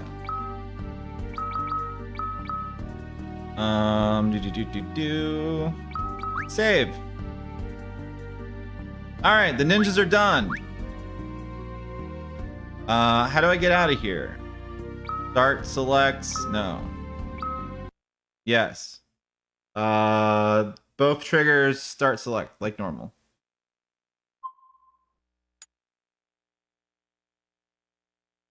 I just want to see what the next adventure is. I think it's Edward. I think it's Edward, Porum, Kane, and I don't think I'm forgetting anyone. And I think then we're done with all the side stories. And then what I'm assuming is that we're gonna be able to pick and choose what our party of 5 looks like from amongst all of the characters. Yeah, it's just Porum, Edward, and Kane. And I am so fucking down for Porum because that's my White Mage homie. And it's gonna be sick. All right, 5-10 minutes. If you have ears, guard them. I'm going to attack them. I liked Edward so much more as an adult watching the story. Yeah, when I was younger, I thought he was kind of whatever, and now I'm like, this guy's the homie.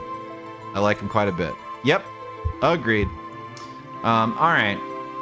Music's happening. I'll be back.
All right, we're back in the mix. We gotta change the title because we're no longer dealing with the ninjas. What do we want to do this?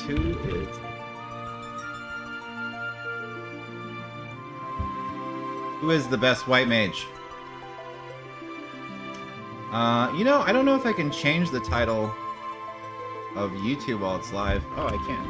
It's the best white mage. Save. All right, let's do this. Realize the endangered elder of a city orders Poor to visit Mount Ordeals and find the reclusive dragoon who once served Baron with pride. Okay. So where are we at?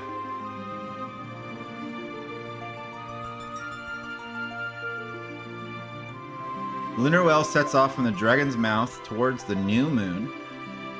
Monsters suddenly pour out the Devil's Road. Alright. Let's do it. I think we're gonna rock Porum on our main squad. I'm fairly confident. Oh, this is little kid Porum. Oh, interesting.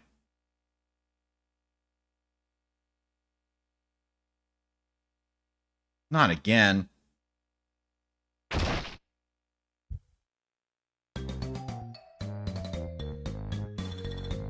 How's the volume? Can you hear everything okay? Do I need to turn it up? And that's the girl he's hanging out with now, isn't it? That's the one who went off to become an E-pop? So there it was, on the slopes of Mount Ordeals, faced down the fiery hordes when I cast an awesome blizzard and...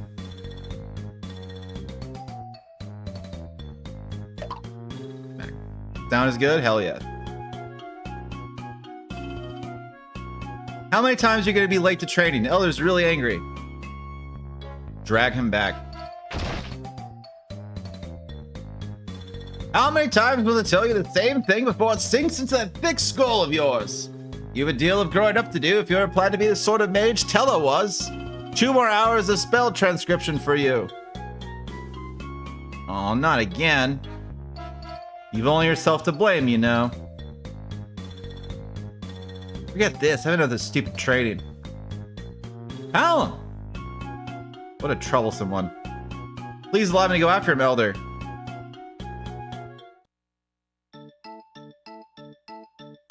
Drag it back before the Elder gets any angrier. Alright. Well, we are definitely nerfed Porum. Definitely nerfed. Running his life depending on it just now? Yeah. Devil's Road be sealed. No person like me can never understand what goes through the head of a genius like Palom. Uh-huh.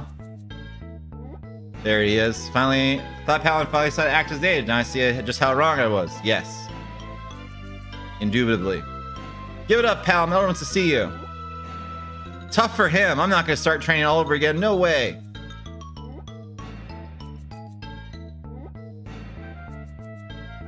Give it up, pal. No one wants to see you. Tough for him. I'm not gonna start training all over again. No way.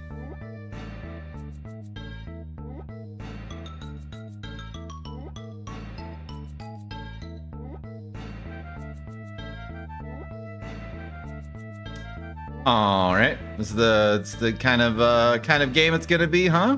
Alrighty. This is one of my favorite archetypes, by the way. Bossy older sister and her motherly figure that like just keeps people in line and check. I get a big kick out of it. You're better than this, Palom. I thought you wanted to be a great sage like Tella. Fine, you're right. You win. You look like you have something in your mind, boy.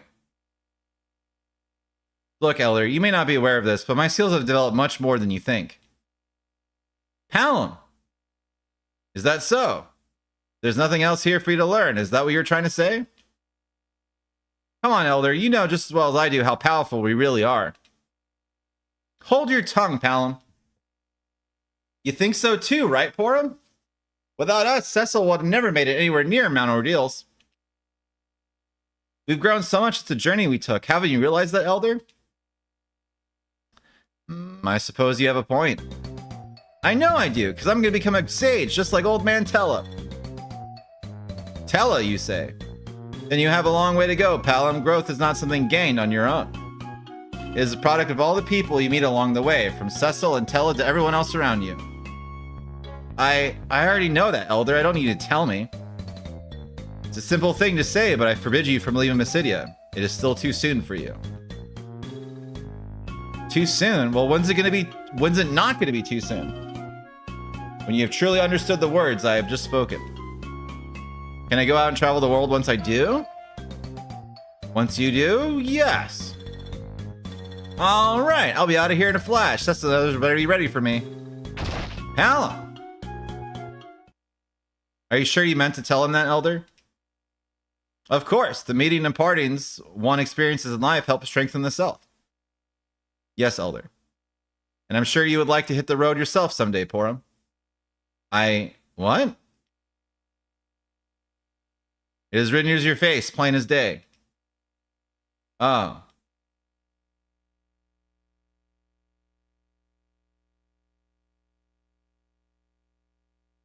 All right, so this is kid version of us.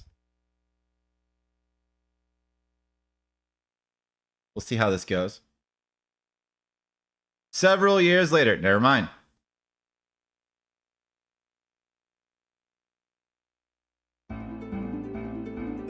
Nope, we're still kids. Finally, I'm off a quest to become a sage. What made you want to visit Kaipo first? Because it's Tella's homeland, of course. What did you think? That's all?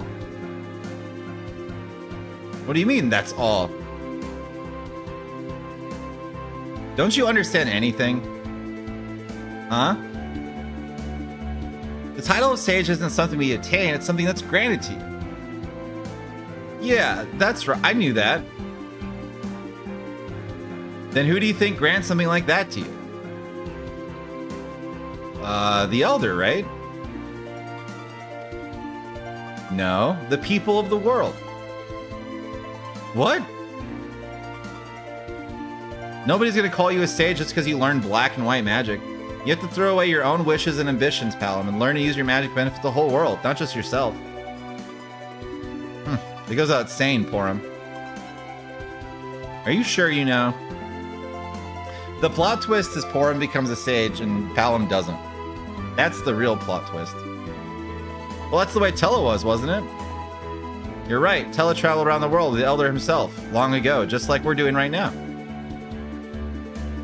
Wow, really? I knew it. Eventually, the Elder returned to Mysidia and devoted his life protecting the world through his magic. Tella, meanwhile, continued his travels for years afterwards, using his power for the good of all mankind. How long did he do that for? Oh, at least decades.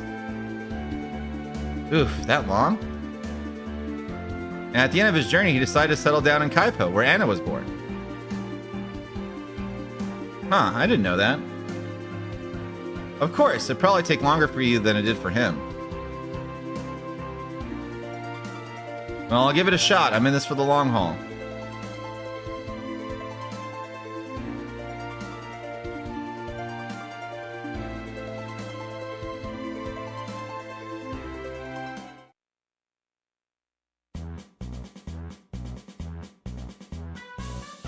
Whew, finally.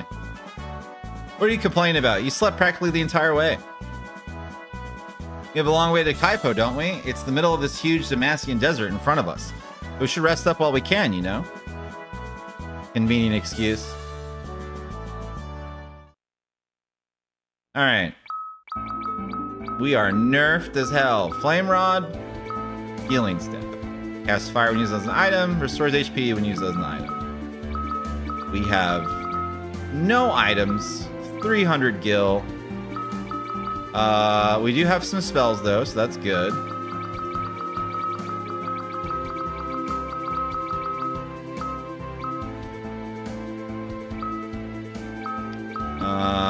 We got tier 2 spells. And a healthy amount of MP compared to the ninjas.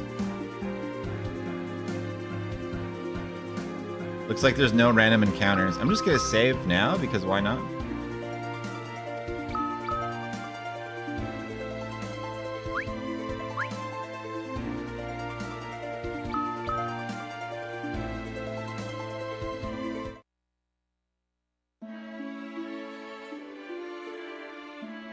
Wow, it's Kaipo. We're really here. What should we do first? Let's take it easy for now.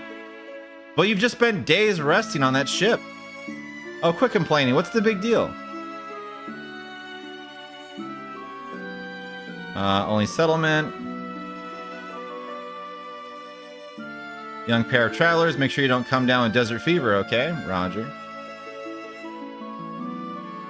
As long as you don't have any more war, I don't see why Kaipo can't become a great city like any other. Sure. I guess practicing my synchronized swimming near these graves isn't very appropriate, is it? Oh, is this Tella's grave? Tella, the great sage, rests in this desert oasis together with his beloved daughter Anna. That's, the old man's grave. Well, don't just stand there. Offer your respects to him.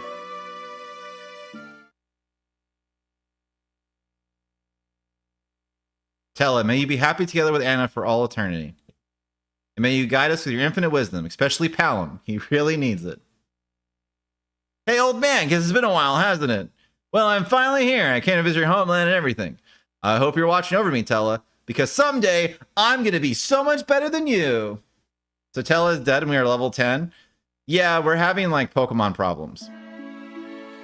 Where it's like at the end of every anime season of Pokemon, Pikachu's level 100, but then the next season starts and then it's like, yeah, he's getting beat up by jobbers.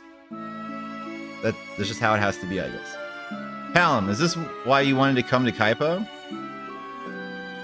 Just thought I'd check up on the old man first, you know? So this is Anna's grave. Anna, daughter of the great and gentle sage, rests in this desert oasis surrounded by eternal love. I didn't realize Anna was here as well.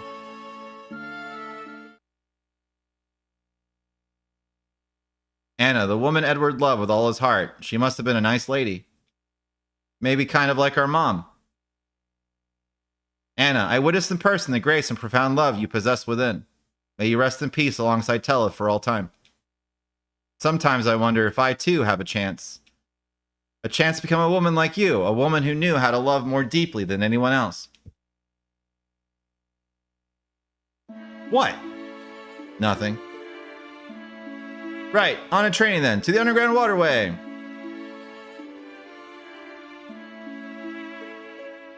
Well, that's sweet. Past the mist is closed off, you know. It's giving me some serious headache. Okay. Underground waterway. You're awfully small to be traveling so far from home. Do take it easy while you're here. This is the lady that nursed homegirl back to health, Rosa. They say a girl who once fell ill here has become Queen of Baron. I'm sure she's a sight to behold nowadays. Okay. Yep, that's Rosa. She is Queen of Baron.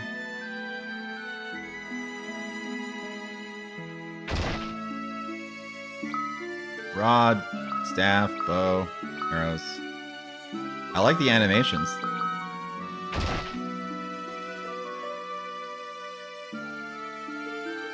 Yep.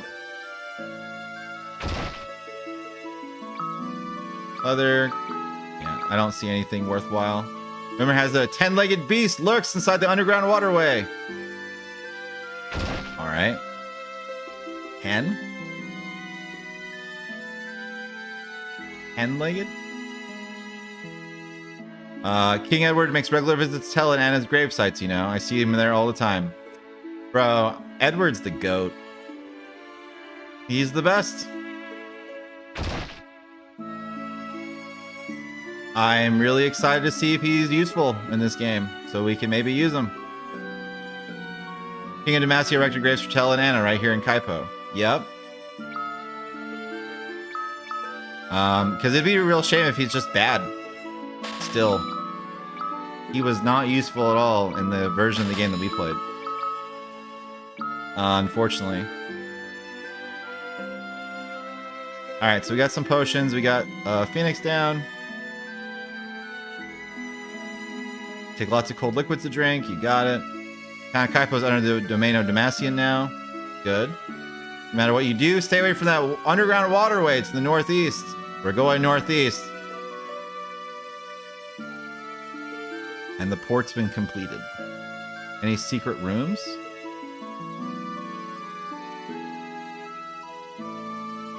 Not that I can tell.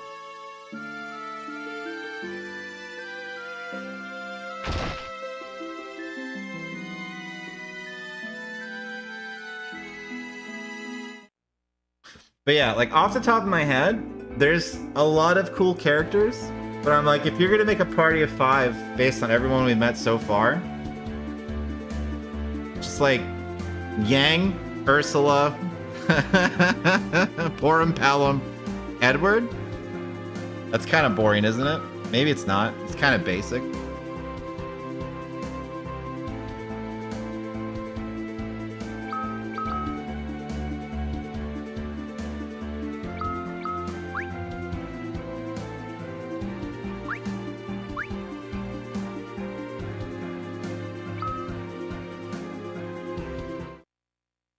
But yeah, we're level 10.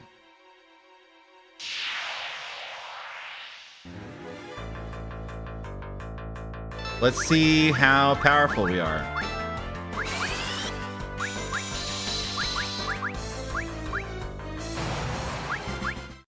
Good enough.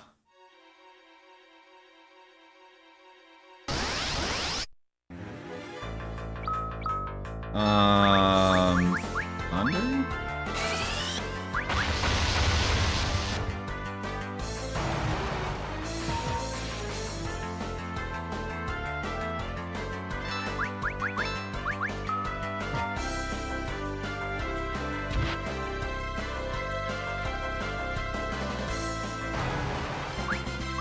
I'm sorry, did he kill himself? What just happened? Lightning arrows. Okay. Yep.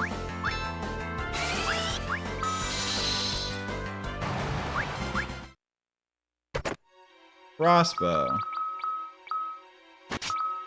Well, I guess it's a sign.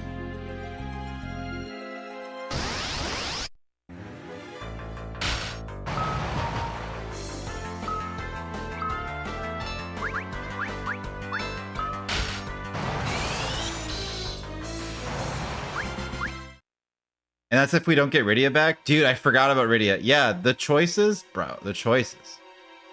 We might also get the chance to use Golbez and a whole bunch of, like, I feel like this is one of those scenarios where, like, we're going to have to probably, if we really want to have a lot of fun and we weren't in a hurry to get to the next game, we might have to try different party combinations. Must be the place. Ridge Rotella and Cecil first met. What's wrong? Nah, it just struck me. I'm really walking down this path, aren't I? I'm gonna be a sage if I keep this up. Stop thinking about super flourish things in the middle of training.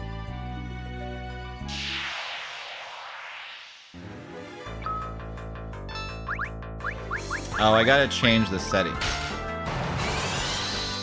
so that it remembers my last input. Pig learned. Settings. Active. Battle speed. 4. Cursor. Keep.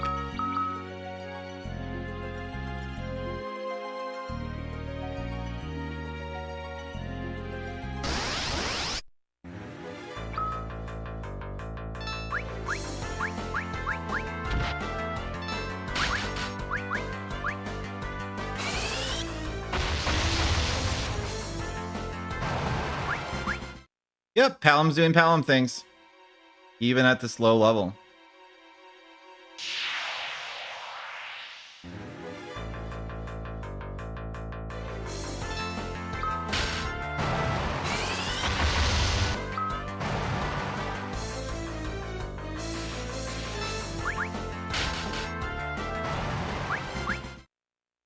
Outstanding. Wizard's hat.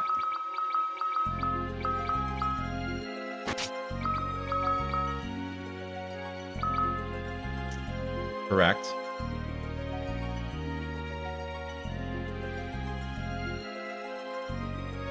Secret tunnel.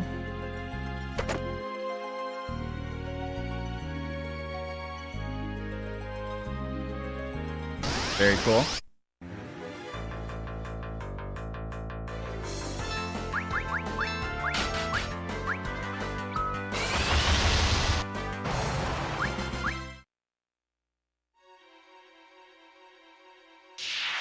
I don't think this leads anywhere.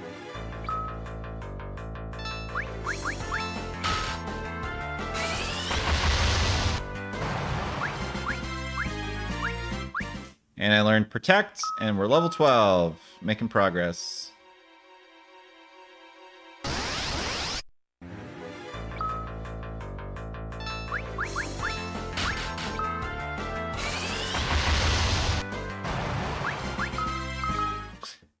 Feels good to cast magic again.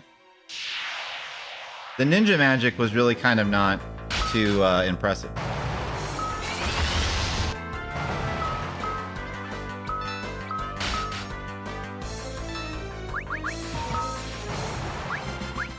I guess I should see what band they have, huh? I'll do it on this team. Search for bands. Palom, Black Magic. Is this Twin Cast?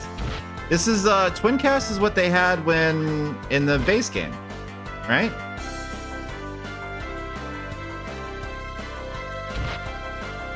If I remember correctly, it was like a random spell though.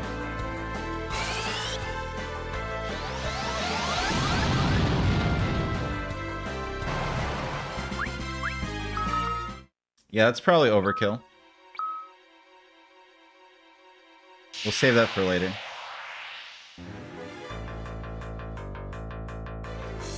Alright, so we shoot the back line, and then we AoE Thunder.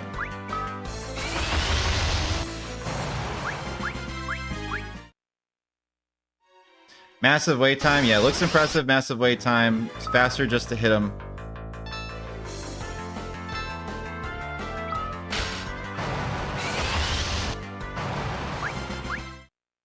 And uses up less MP.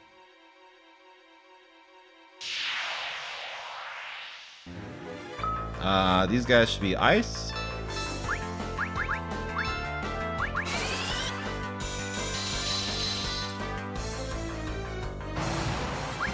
Works for me.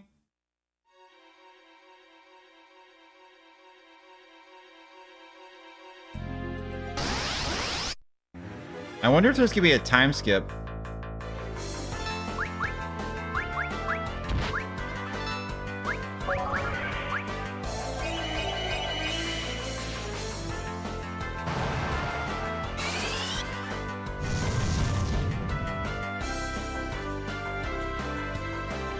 Still not enough, huh? Okay.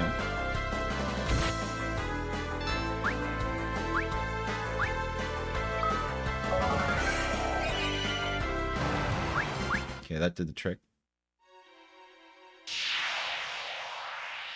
Do they have a white magic band? No. They just have, well, maybe they do. I don't know.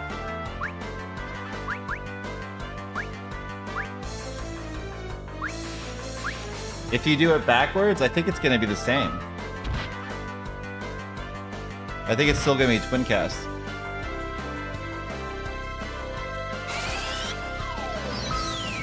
Yeah, it's the same. Okay. Let's start conserving MP though.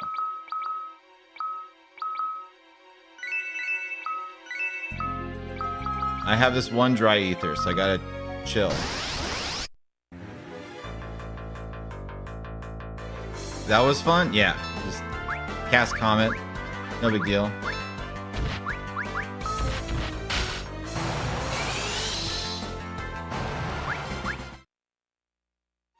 What does my rod cast again? Fire. Alright, so maybe I'll start using the items.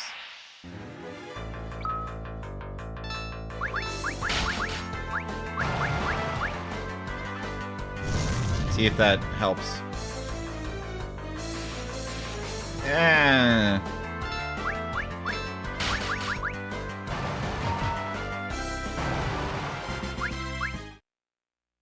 Yeah. Ether, nice. I need that.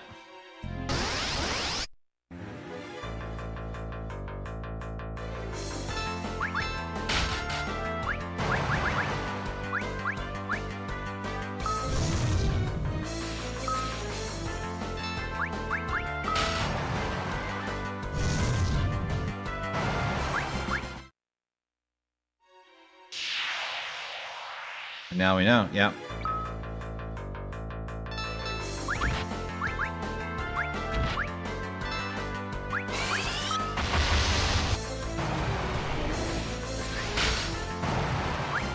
Turned him into a frog. Do I have a Maiden's Kiss? No, but I have Porum, who also doesn't fix frog.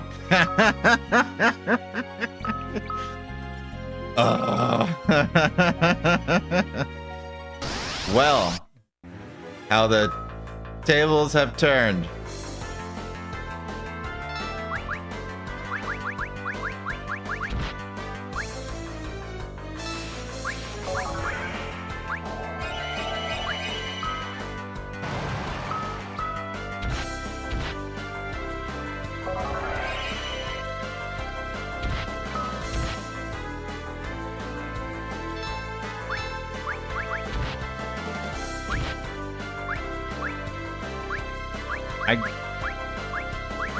With only 2 party members, I don't think there's any way for me to really get him up. The other thing that's messed up too is like he's gonna get KO'd. I'm gonna use the Phoenix down on him, and he's still gonna be a frog because this game is brutal.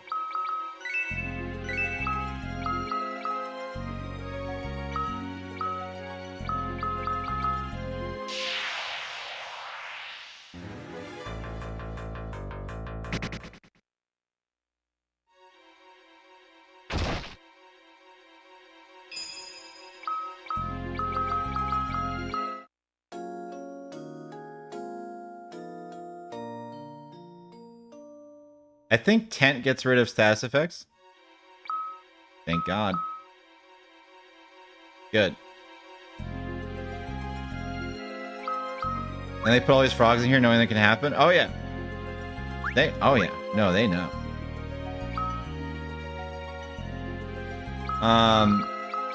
The funny thing is, like, he's the one that knows. He's gonna be the one that's gonna know Toad eventually. And she's probably gonna know Asuna, but they don't know it right now, so it's kind of like not very cool.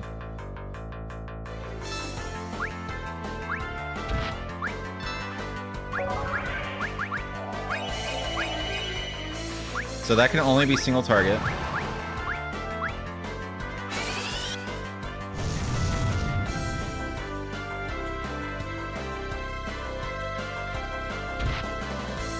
How much does Cura cost? Oh, 9 versus 3. Okay.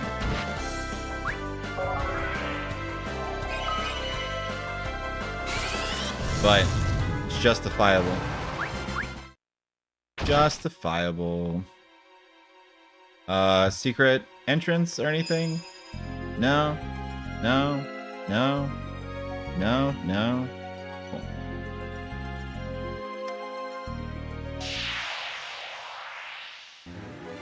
Alright. Thunder.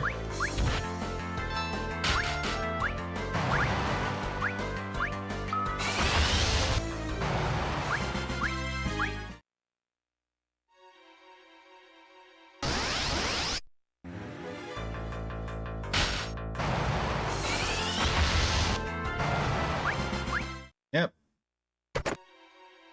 Gaia gear.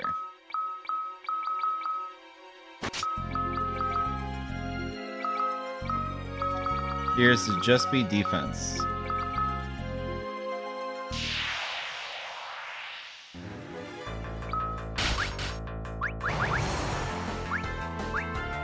Let's see how big of a difference level 2 Black Magic is.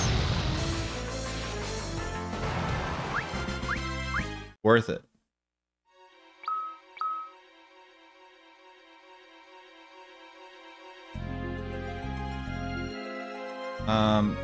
But how do I get over there?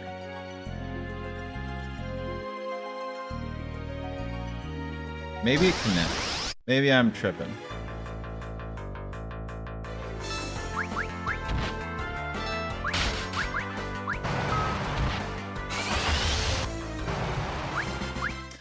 I think usually it's like when he learns bio is when like the real party begins, right? No, but how do I get over there?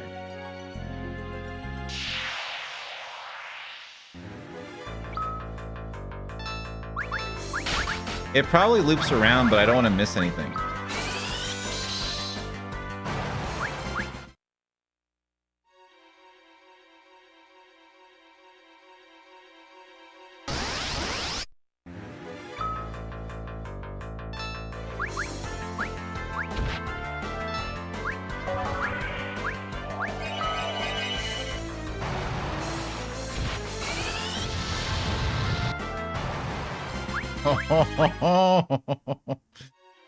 Alright. Palom's doing Palom stuff. Wow, it was so darn good. It's all we ever needed. Yeah, it was crazy. Oh, shoot. Sorry, my bad.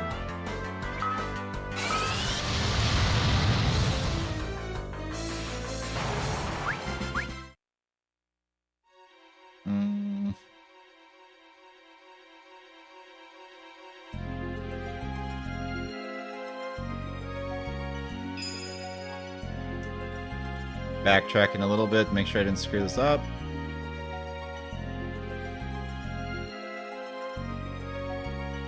I did totally miss it. Good. Glad I went back. Hopefully it's worth it.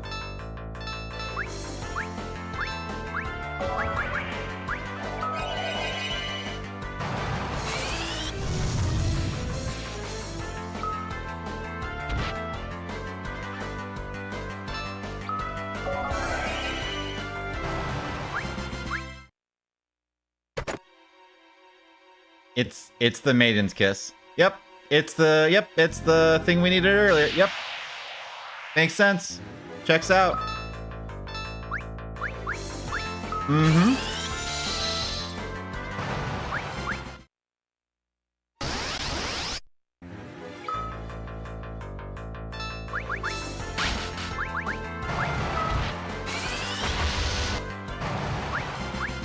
Yeah, Palom with AoE bio was just like, it would just end everything. So when we hit that again, it's gonna be nuts.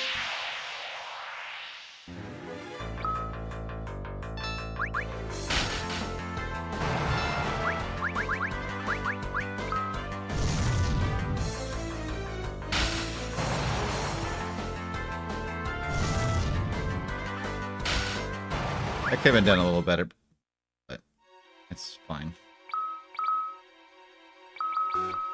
Alright, so I used the only tent that I had.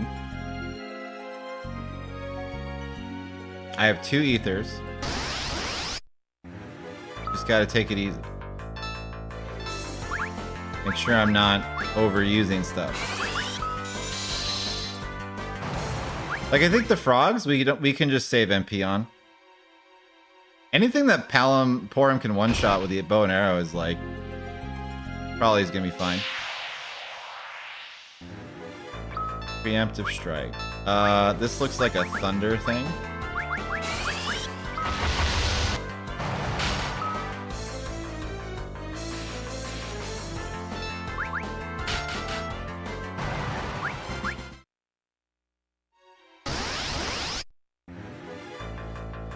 Same deal. I shot the wrong thing. Gosh darn it.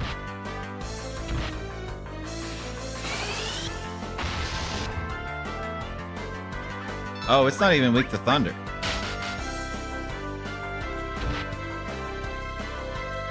Is it an ice thing then?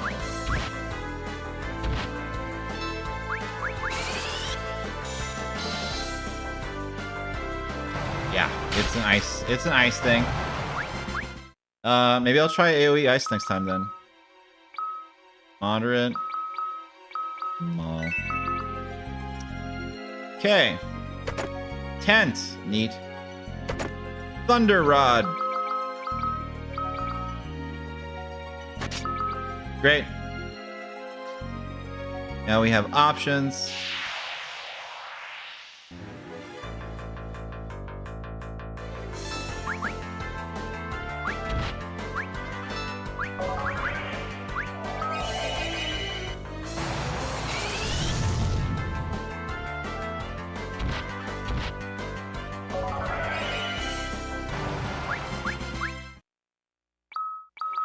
I'm getting a level.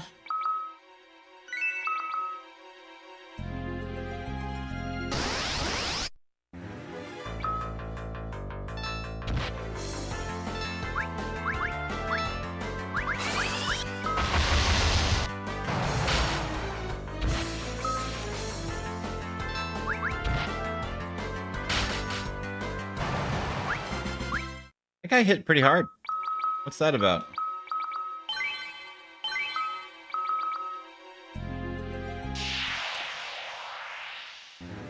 Alright, so we're gonna try AoE Ice.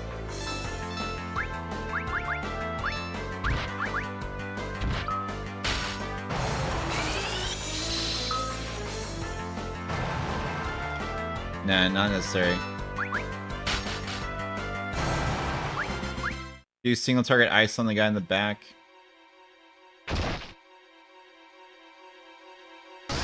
Okay.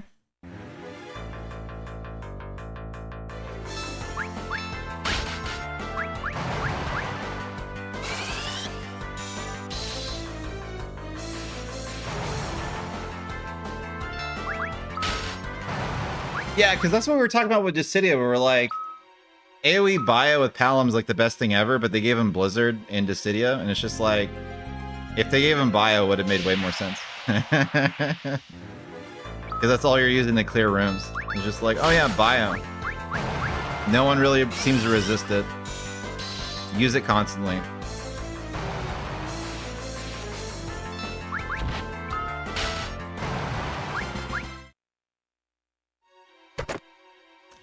I have Phoenix down. Good.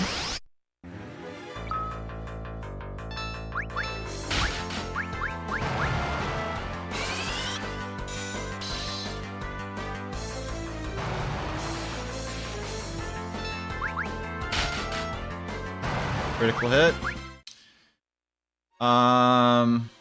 There's an other way to go to the left.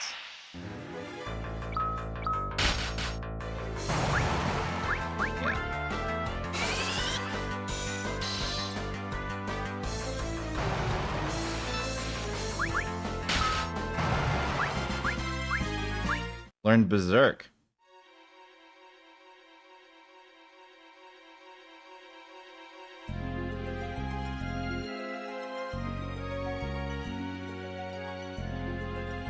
Wait, what? Okay. Yep, did it. Hermes Sandals.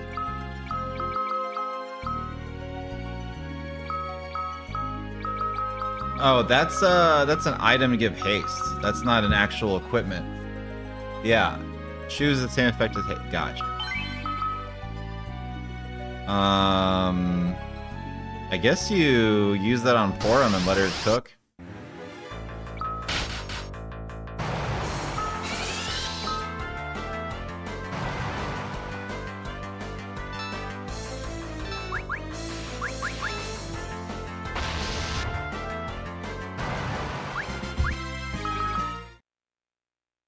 I do see that there's something up there, but I don't know how to get up there.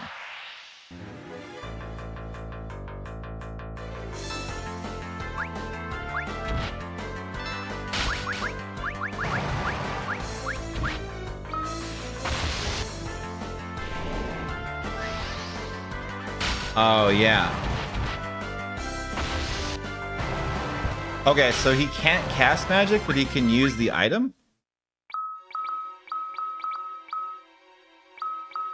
Do I have Asuna yet? No.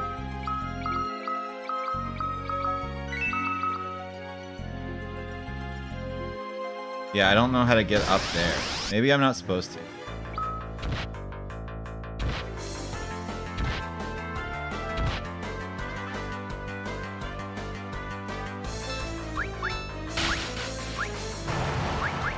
Uh-huh.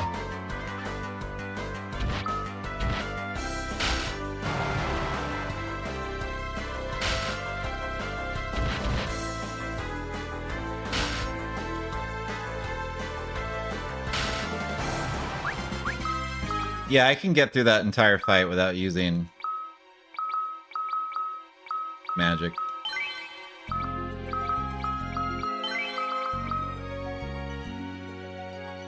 All right.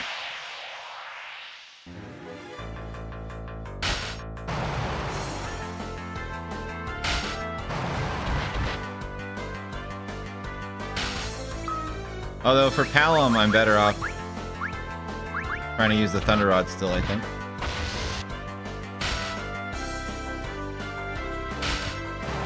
He can't seem to land a hit to save his life.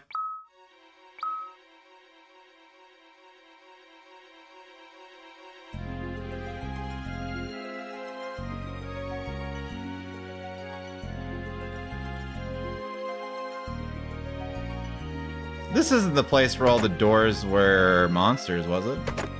Maiden's Kiss, Ether, nice. I think that's somewhere else. That was like the metal cave or something.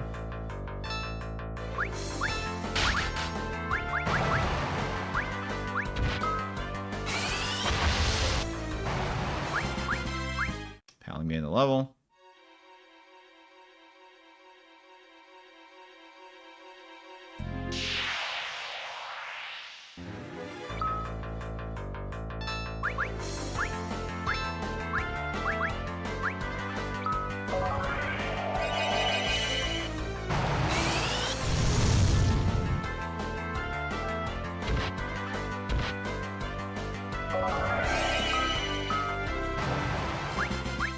Nice.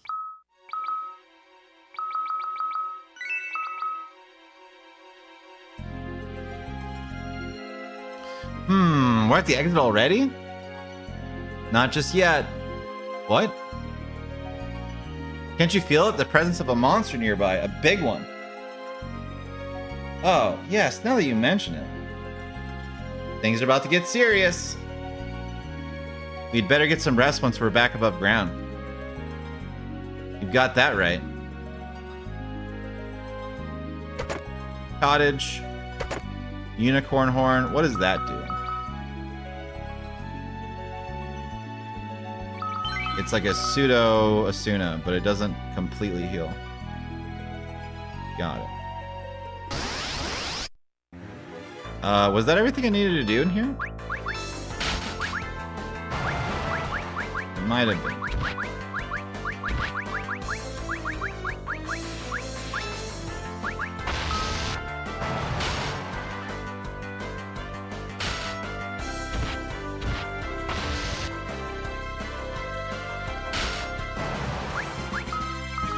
Maiden's Kiss.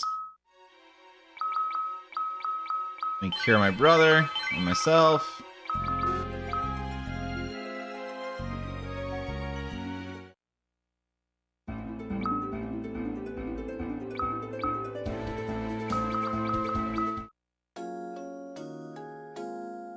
I think this moon phase is gonna make black magic and white magic equally good. I think. Hopefully.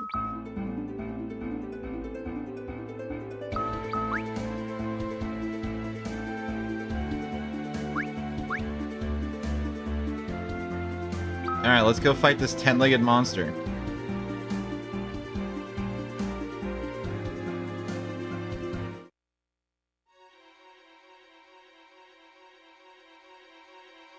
Wait a minute, Palom. It's too dangerous. That monster's up on this waterfall. Isn't there any other path? Doesn't look like it. You scared? No, of course not. So let's go. Yeah, they really... Yep, no choice.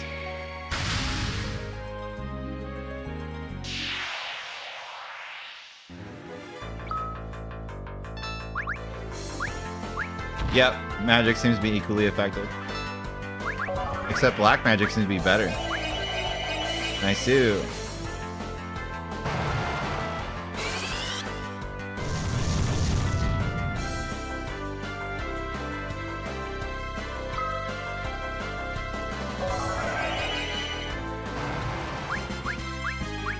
Teleport learned. That's helpful.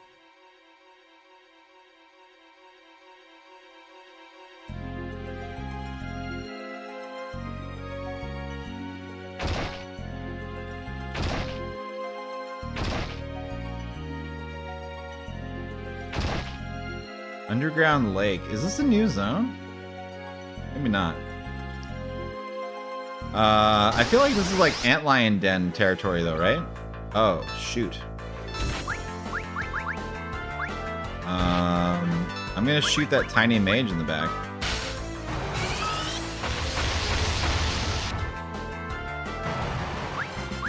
That was not nearly as problematic as I thought it'd be.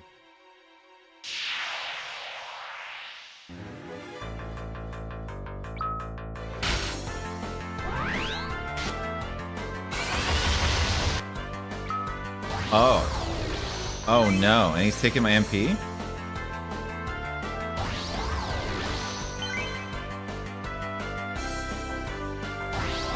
Oh, they retaliate if you cast magic on them by taking your MP.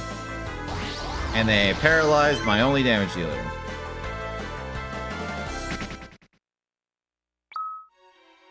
Hell no.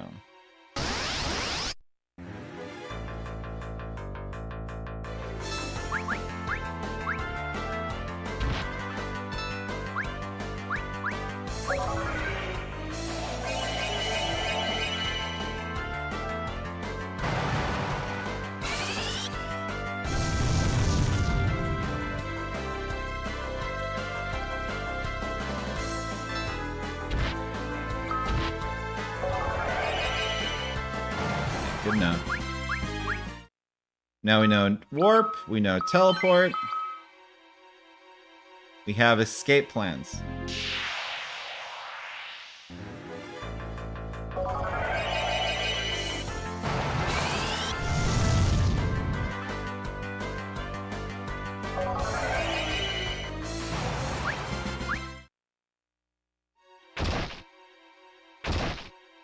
Did I already do everything over here?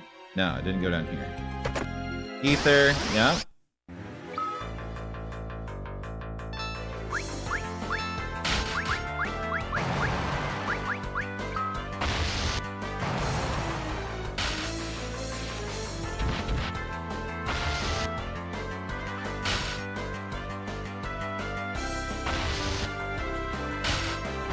Nice. Eye potion. Alright, now we can move on. Nothing over here.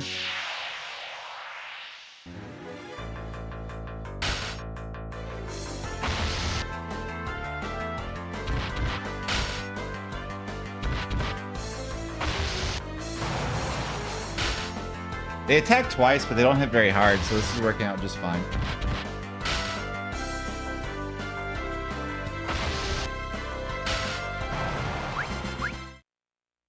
Okay. What's in the box? Silver armlet. Hermes sandals. Strong against ghoul attacks. Let's see here. 1126. No difference.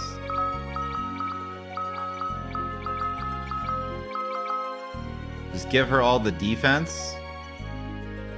Oh, it's like a kraken or something. Got it. 11-legged. I was thrown off by them saying legs. Doesn't have legs at all. No legs.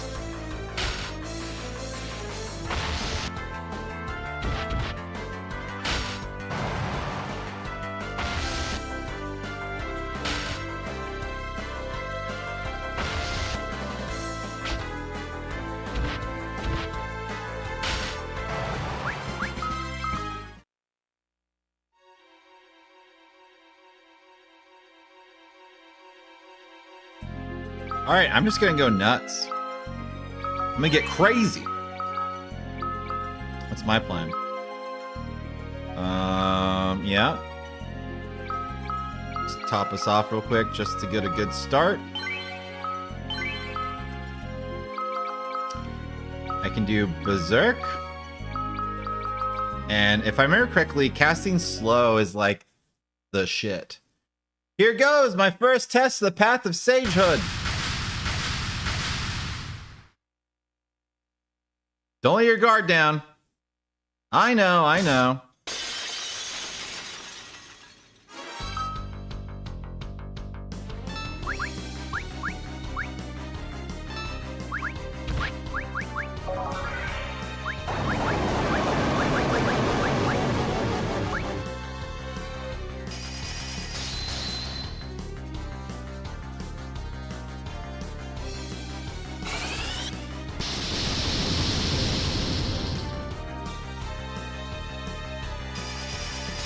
So one of them got healed by it.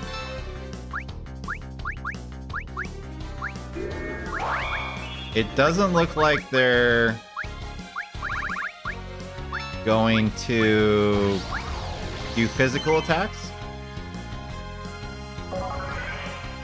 So we're just gonna go in. What up, man? How's it going?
Is Blizzard better?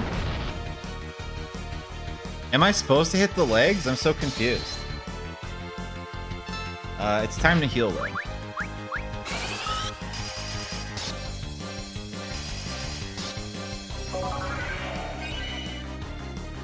Blizzard does work. Alright, we'll do Blizzard instead then.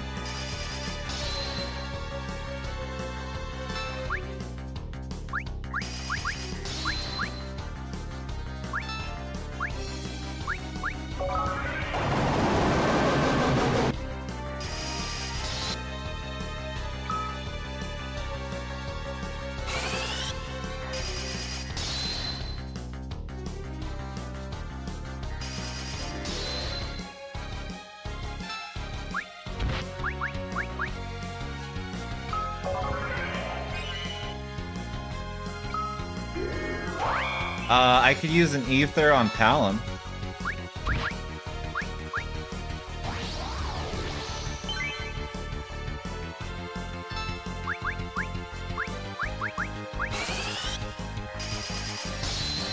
Is there a Let's Cool one? There's Freezer. Freezer Leech and Freezer Mammoth. This is cooler.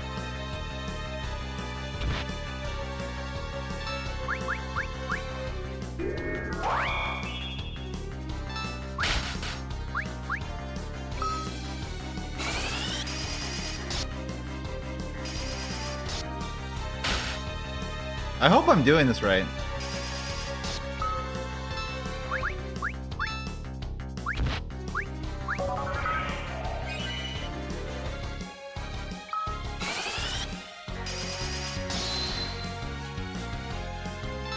Because I stopped attacking everything else.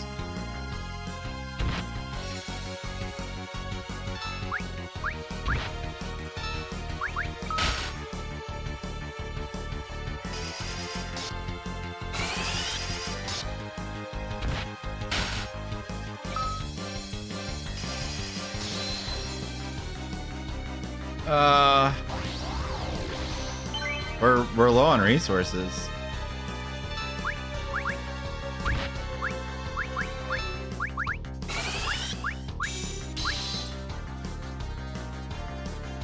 Oh, that did 0.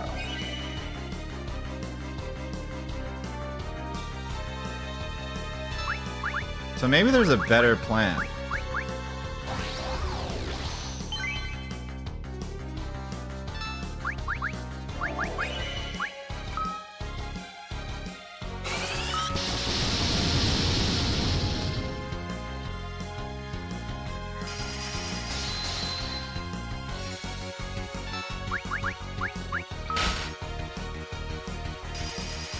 What if we went back to nuking everything?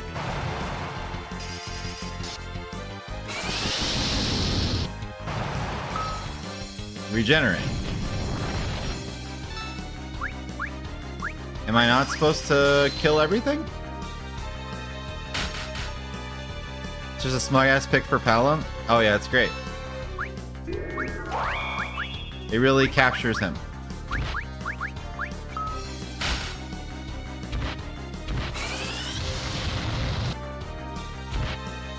The correct answer was fire. Gosh darn it. All right, kill this guy before he kills your sister. Do your job. Good. What a good brother. What a good brother. Fucking your sister fucking healing you this whole time. Fucking pull your weight. Gosh. Close.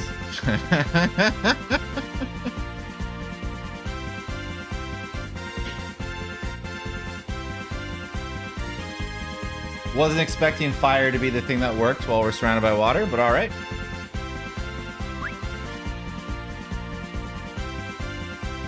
He keeps using ice, so it makes sense. Yeah, I mean that's the clue, but I was too focused on the environment.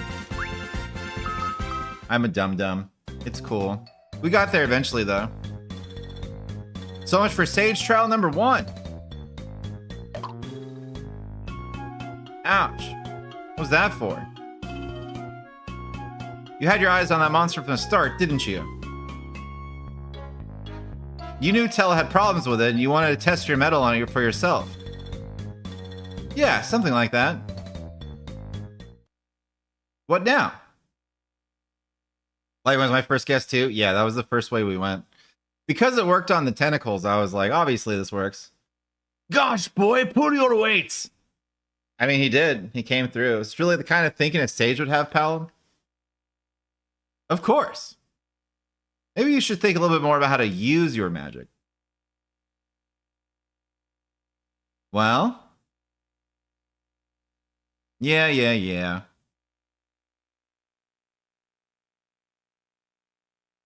Several more years later. Good, I don't have to use my tent.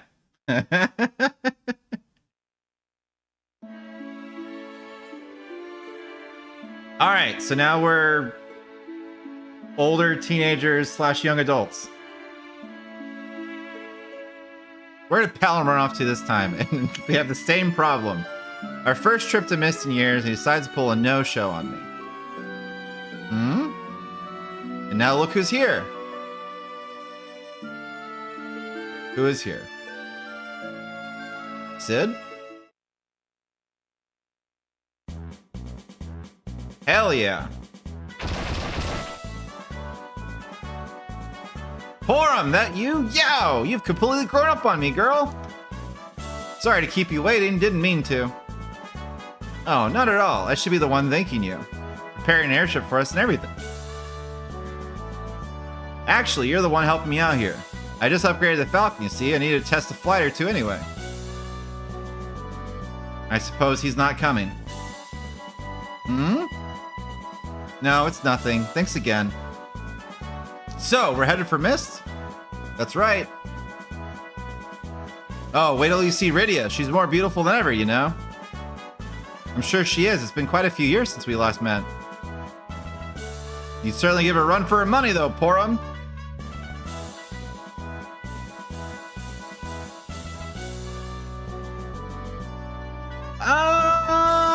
It's not that creepy. Oh, Sid, don't flatter me like that. I'm like, is this creepy? Nah, Sid's pretty wholesome. I don't rely on women, Porum. That's the ever-loving truth. In that case, thank you very much.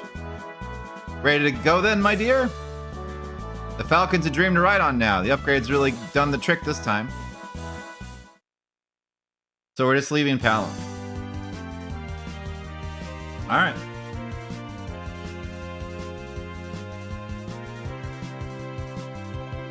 No, he's here. Palom, what are you doing here?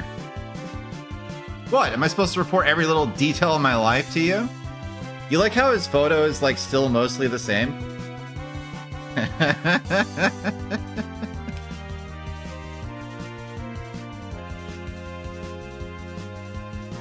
Huh, can you believe this girl, Sid? Now, Palom.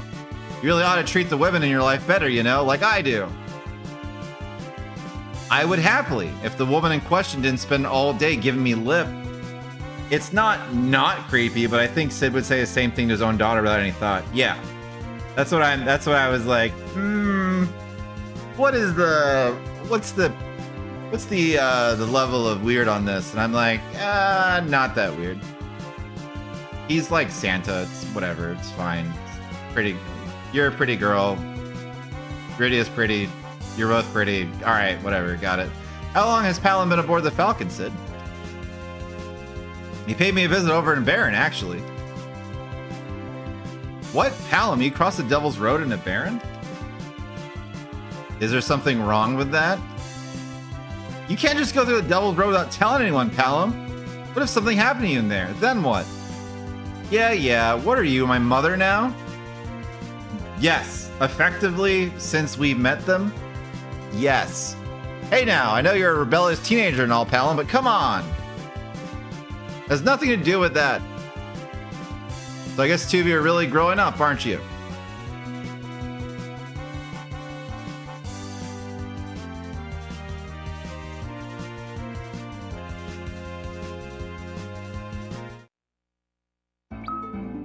All right, so yep, they pretty much left us. Same item, same everything. Good. That's the progression. Damn, what a difference.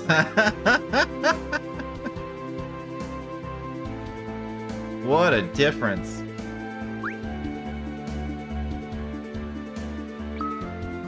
And we got real clothes now.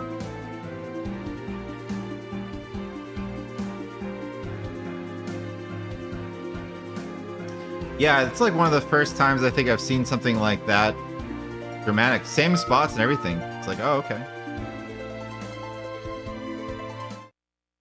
All right. We're in Mist.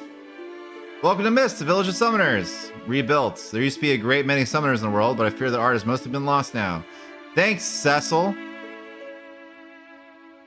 Here lies a motherly summoner who protected our village. The Mist Dragon. Do we have that? I think we have that. Hold on. Where is that? Is it on this screen? No, it's on a different screen. Darn it. I have a Mist Dragon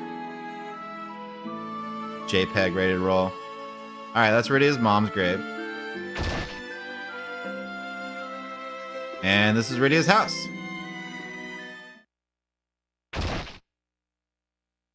Rydia, how wonderful to see you again. Callum, Porum. Hey, don't forget about me, girl. You come here all the time, Sid. My goodness, you two are all grown up now, aren't you? I'm glad to see you in good health, Rydia. How are you doing, Palom? Fine. So what brings you here today? Just thought we'd pay you a visit since it's been so long. Well, thank you very much. Take your time here. It'd be lovely to have you. Listen, I know we just got here, but I got a favor to ask. Huh? What's that? I want to go to the Fey March. What? I didn't realize you're interested in the Eidolons. It's for my training. You're trying to become a sage, aren't you? Well, I mean, I wouldn't say trying, but... Well then, maybe a quick visit would be good for you. Rydia! Are you sure? It actually worked out. I haven't been back lately myself. Why don't we go there and take a look around? This is a job for the Falcon, then. Callum, this is why you came to see Sid in the first place, isn't it? About time you figured it out. Let's go. Let's get ready to leave, then. You'll be joining us, right, Porum? I'm sure she'd rather stay here and hold down the fort. I'm going too. Again, she's gonna become a sage. Like that's gonna be the plot twist. It's gonna be her.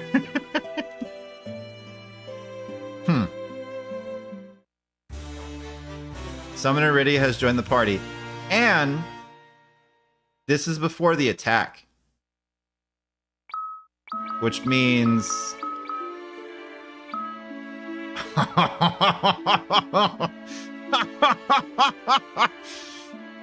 Unlimited power!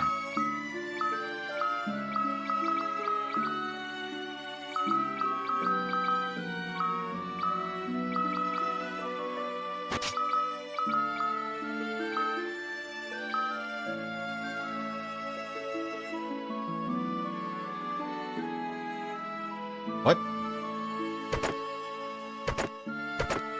Unexpected. But wait, there's more.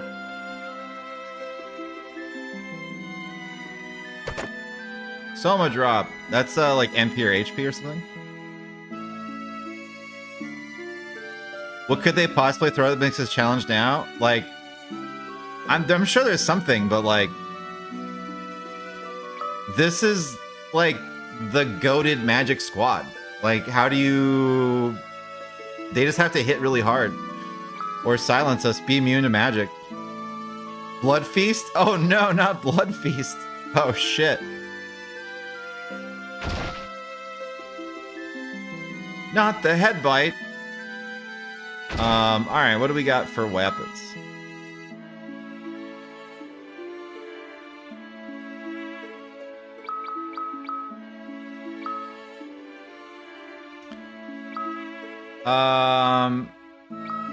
Here, that's probably worth it, and then I'll get this just in case. And if I get one later, it's fine. It's pretty cheap. Wizard's hat.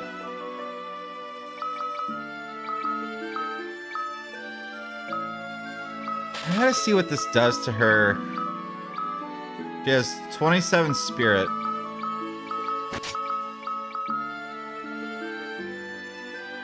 Oh, it does increase. Okay. So yeah, it's worth it to get something for everyone.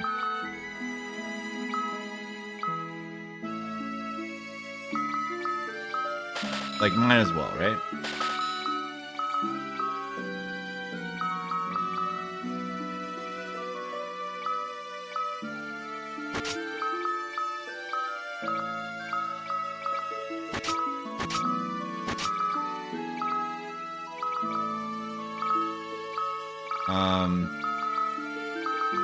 I have one more Gaia gear than I didn't give it to him yet. Good. All right, so let's get this crap.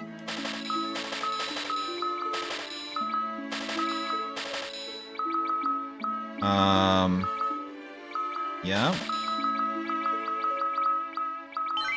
And that should be good. She has a whip, right? I think that's fine. Blood Feast! Learn summoning magic through acquiring certain items. Yeah, I have Goblin on the ninjas. So eventually I think I should get all that together. Bomb Crank. Bomb Crank. Has the same effect as Fira. Okay. Isn't it weird that there's bomb cranks and mists? Considering, you know, the history. I'm gonna go see what's over in this place. But let me check the inn first.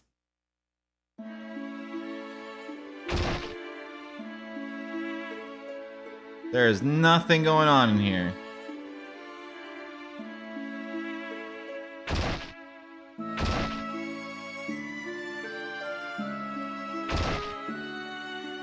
Okay.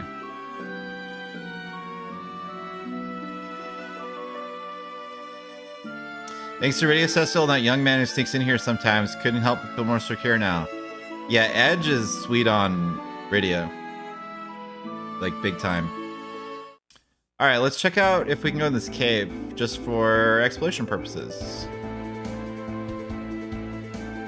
Where are you taking us? Miss is over this way. I know. Testing yourself against the monsters again, aren't you? Oh, get off my back already.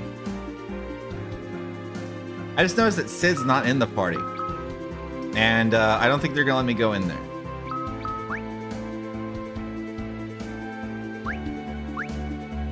Was Sid playable in Rydia's story? I don't remember. All right, before we jump on the airship, I gotta pee. So that means you're gonna listen to music.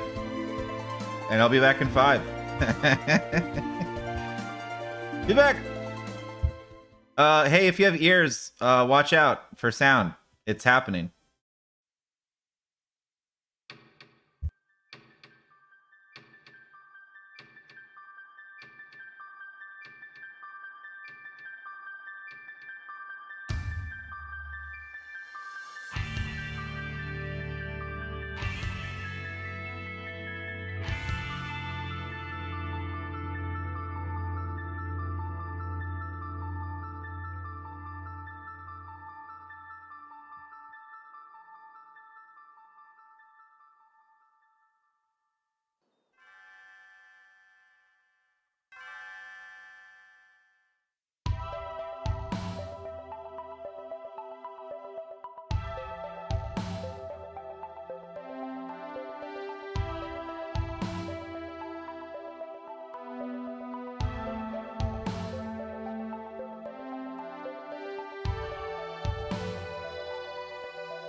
So speaking of that song, Final Fantasy V is gonna happen at some point, and that's like one of the best ones of all time.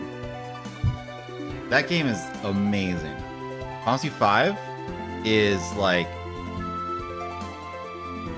probably top 3. I don't know. I'd have to really think about it again. I haven't played it in years, but what I remember about it is like you can do anything in that game, and it's sick. That game is like maybe like story is not that great, and like characters are pretty strong. I remember the story not being super strong, but like gameplay, you can do anything in that game. Like ridiculous things. You can set up, if I remember correctly, I had either Lena or Ferris set up with like 2 rods that cast magic, and she's dual wielding magic rods that when you attack with them, they cast spells, and then you use the ranger ability Barrage. So you like do it like 10 times in one turn or something ridiculous. It's like, this is nuts. That game was great. That game is amazing. I'm enjoying the story and characters of 4 because that's kind of the strength of the game. And, you know, sequel's pretty good so far. The episodic nature is kind of like whatever, but as long as they don't leave you with 1 or 2 characters at a time, it's not bad. It was really rough when it was just like Theodore by himself or something, and I was just like, I don't know, man, this is not very... Imagine like buying it episodically. You're like, yeah, $10. I'll play Theodore solo for like an hour and a half and then do nothing the whole time. It was kind of whack. But once we started getting to like Yang and the monks and Ursula and having like more than 2 people on the screen at a time, the 5 ninjas, that was the most fun we've had in a while. And with Palom and Porum, like, because they're broken and now we have Rydia, it's like, this should be really, like, it should feel good. It should feel great.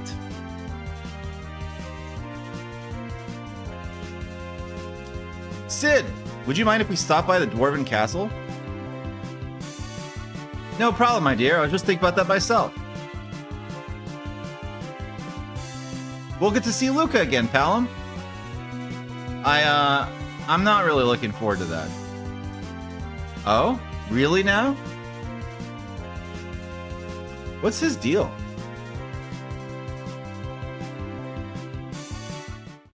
He wasn't really excited to see Rydia. He doesn't want to see Luca. Is he afraid of cooties?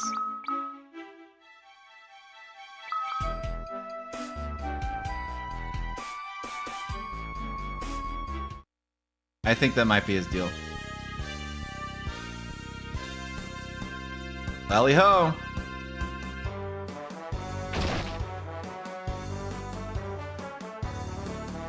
Princess Luca's doing fine.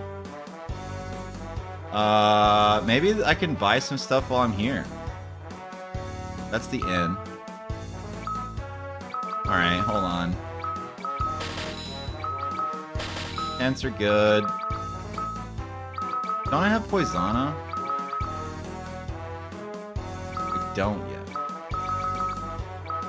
Well, I definitely need... Oh, they don't have Echo Drops. It's like they know. Gold Needle, sure. Phoenix down. Yeah. Potion. I mean, we have a White Mage, but... Let me go see if I can get to the armor shop. This is the infirmary. Hey, the guy with the drill! Yeah, they all remember Sid when Sid fell from the earth. And then he fell from the earth again when he exploded. Area's under construction. Cool.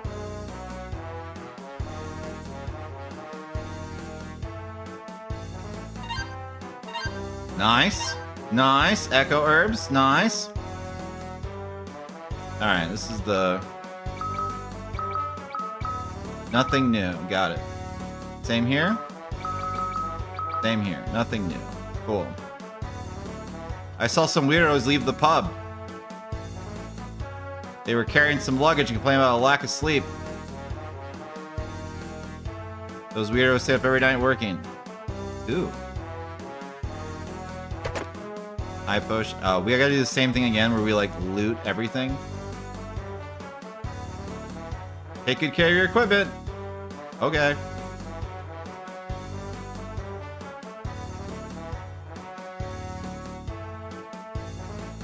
Nothing? Nothing.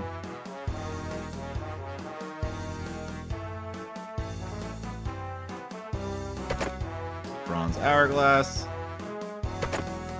Unicorn horn.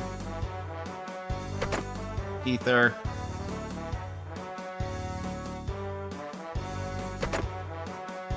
Kent. Oh, these do connect. Okay, cool.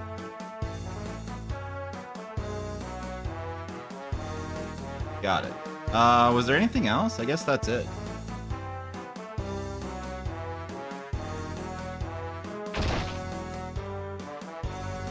Then we go to the other side. We take all their shit again.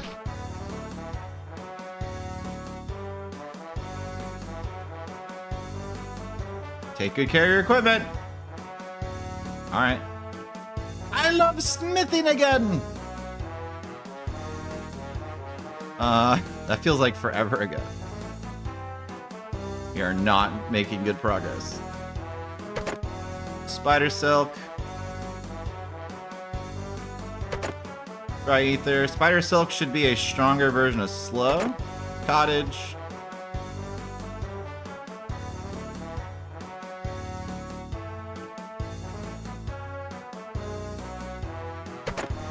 Hermes sandals. Nice. And that should be everything.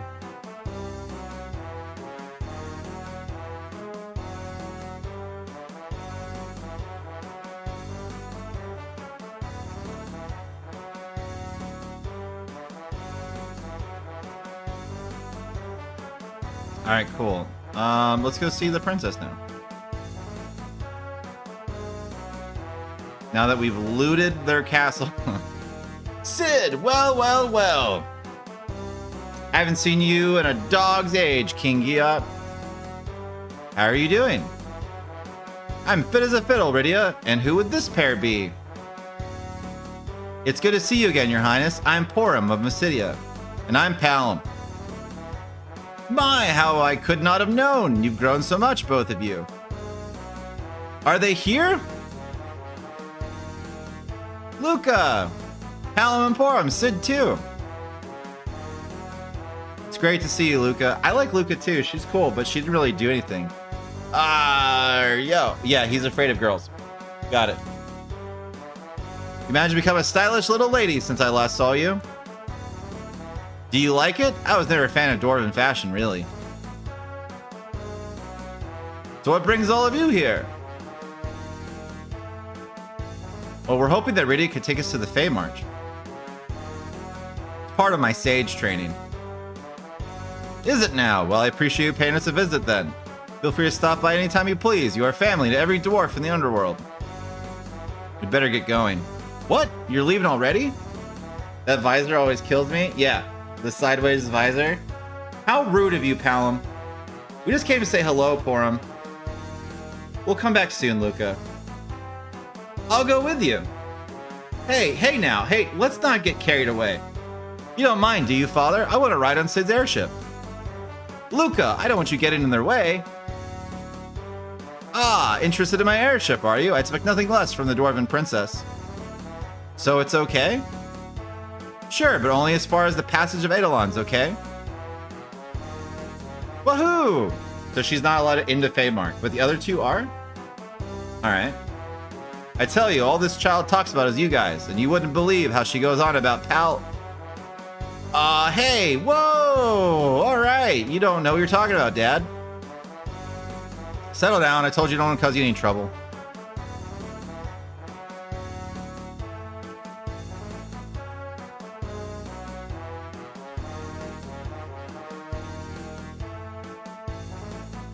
Oh, I'm getting a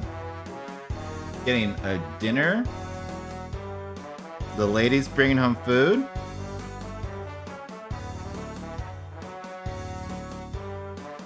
Hell yeah. All right, we have to cut this short because food's on the way.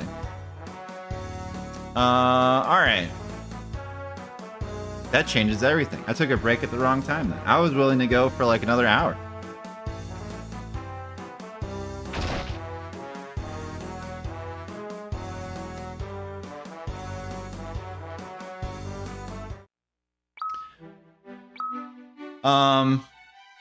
So she joined the party, but just like Sid, she's not in the party.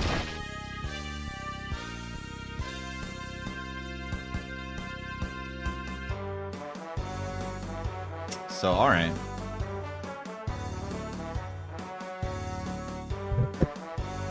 Let's see here.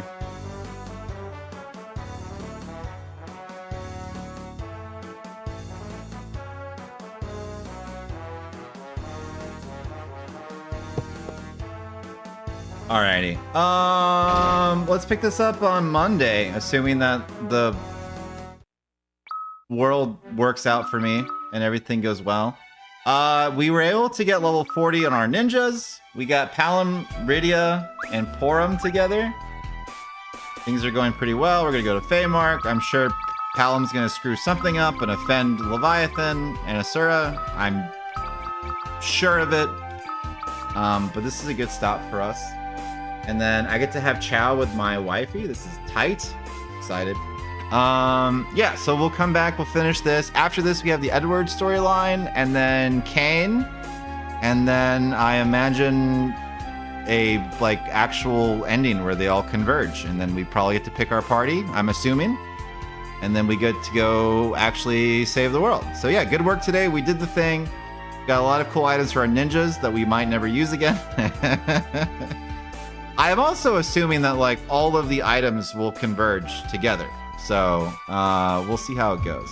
But otherwise, everyone have a wonderful weekend. And then hopefully we can get back to a normal-ish schedule next week and I can actually be consistent.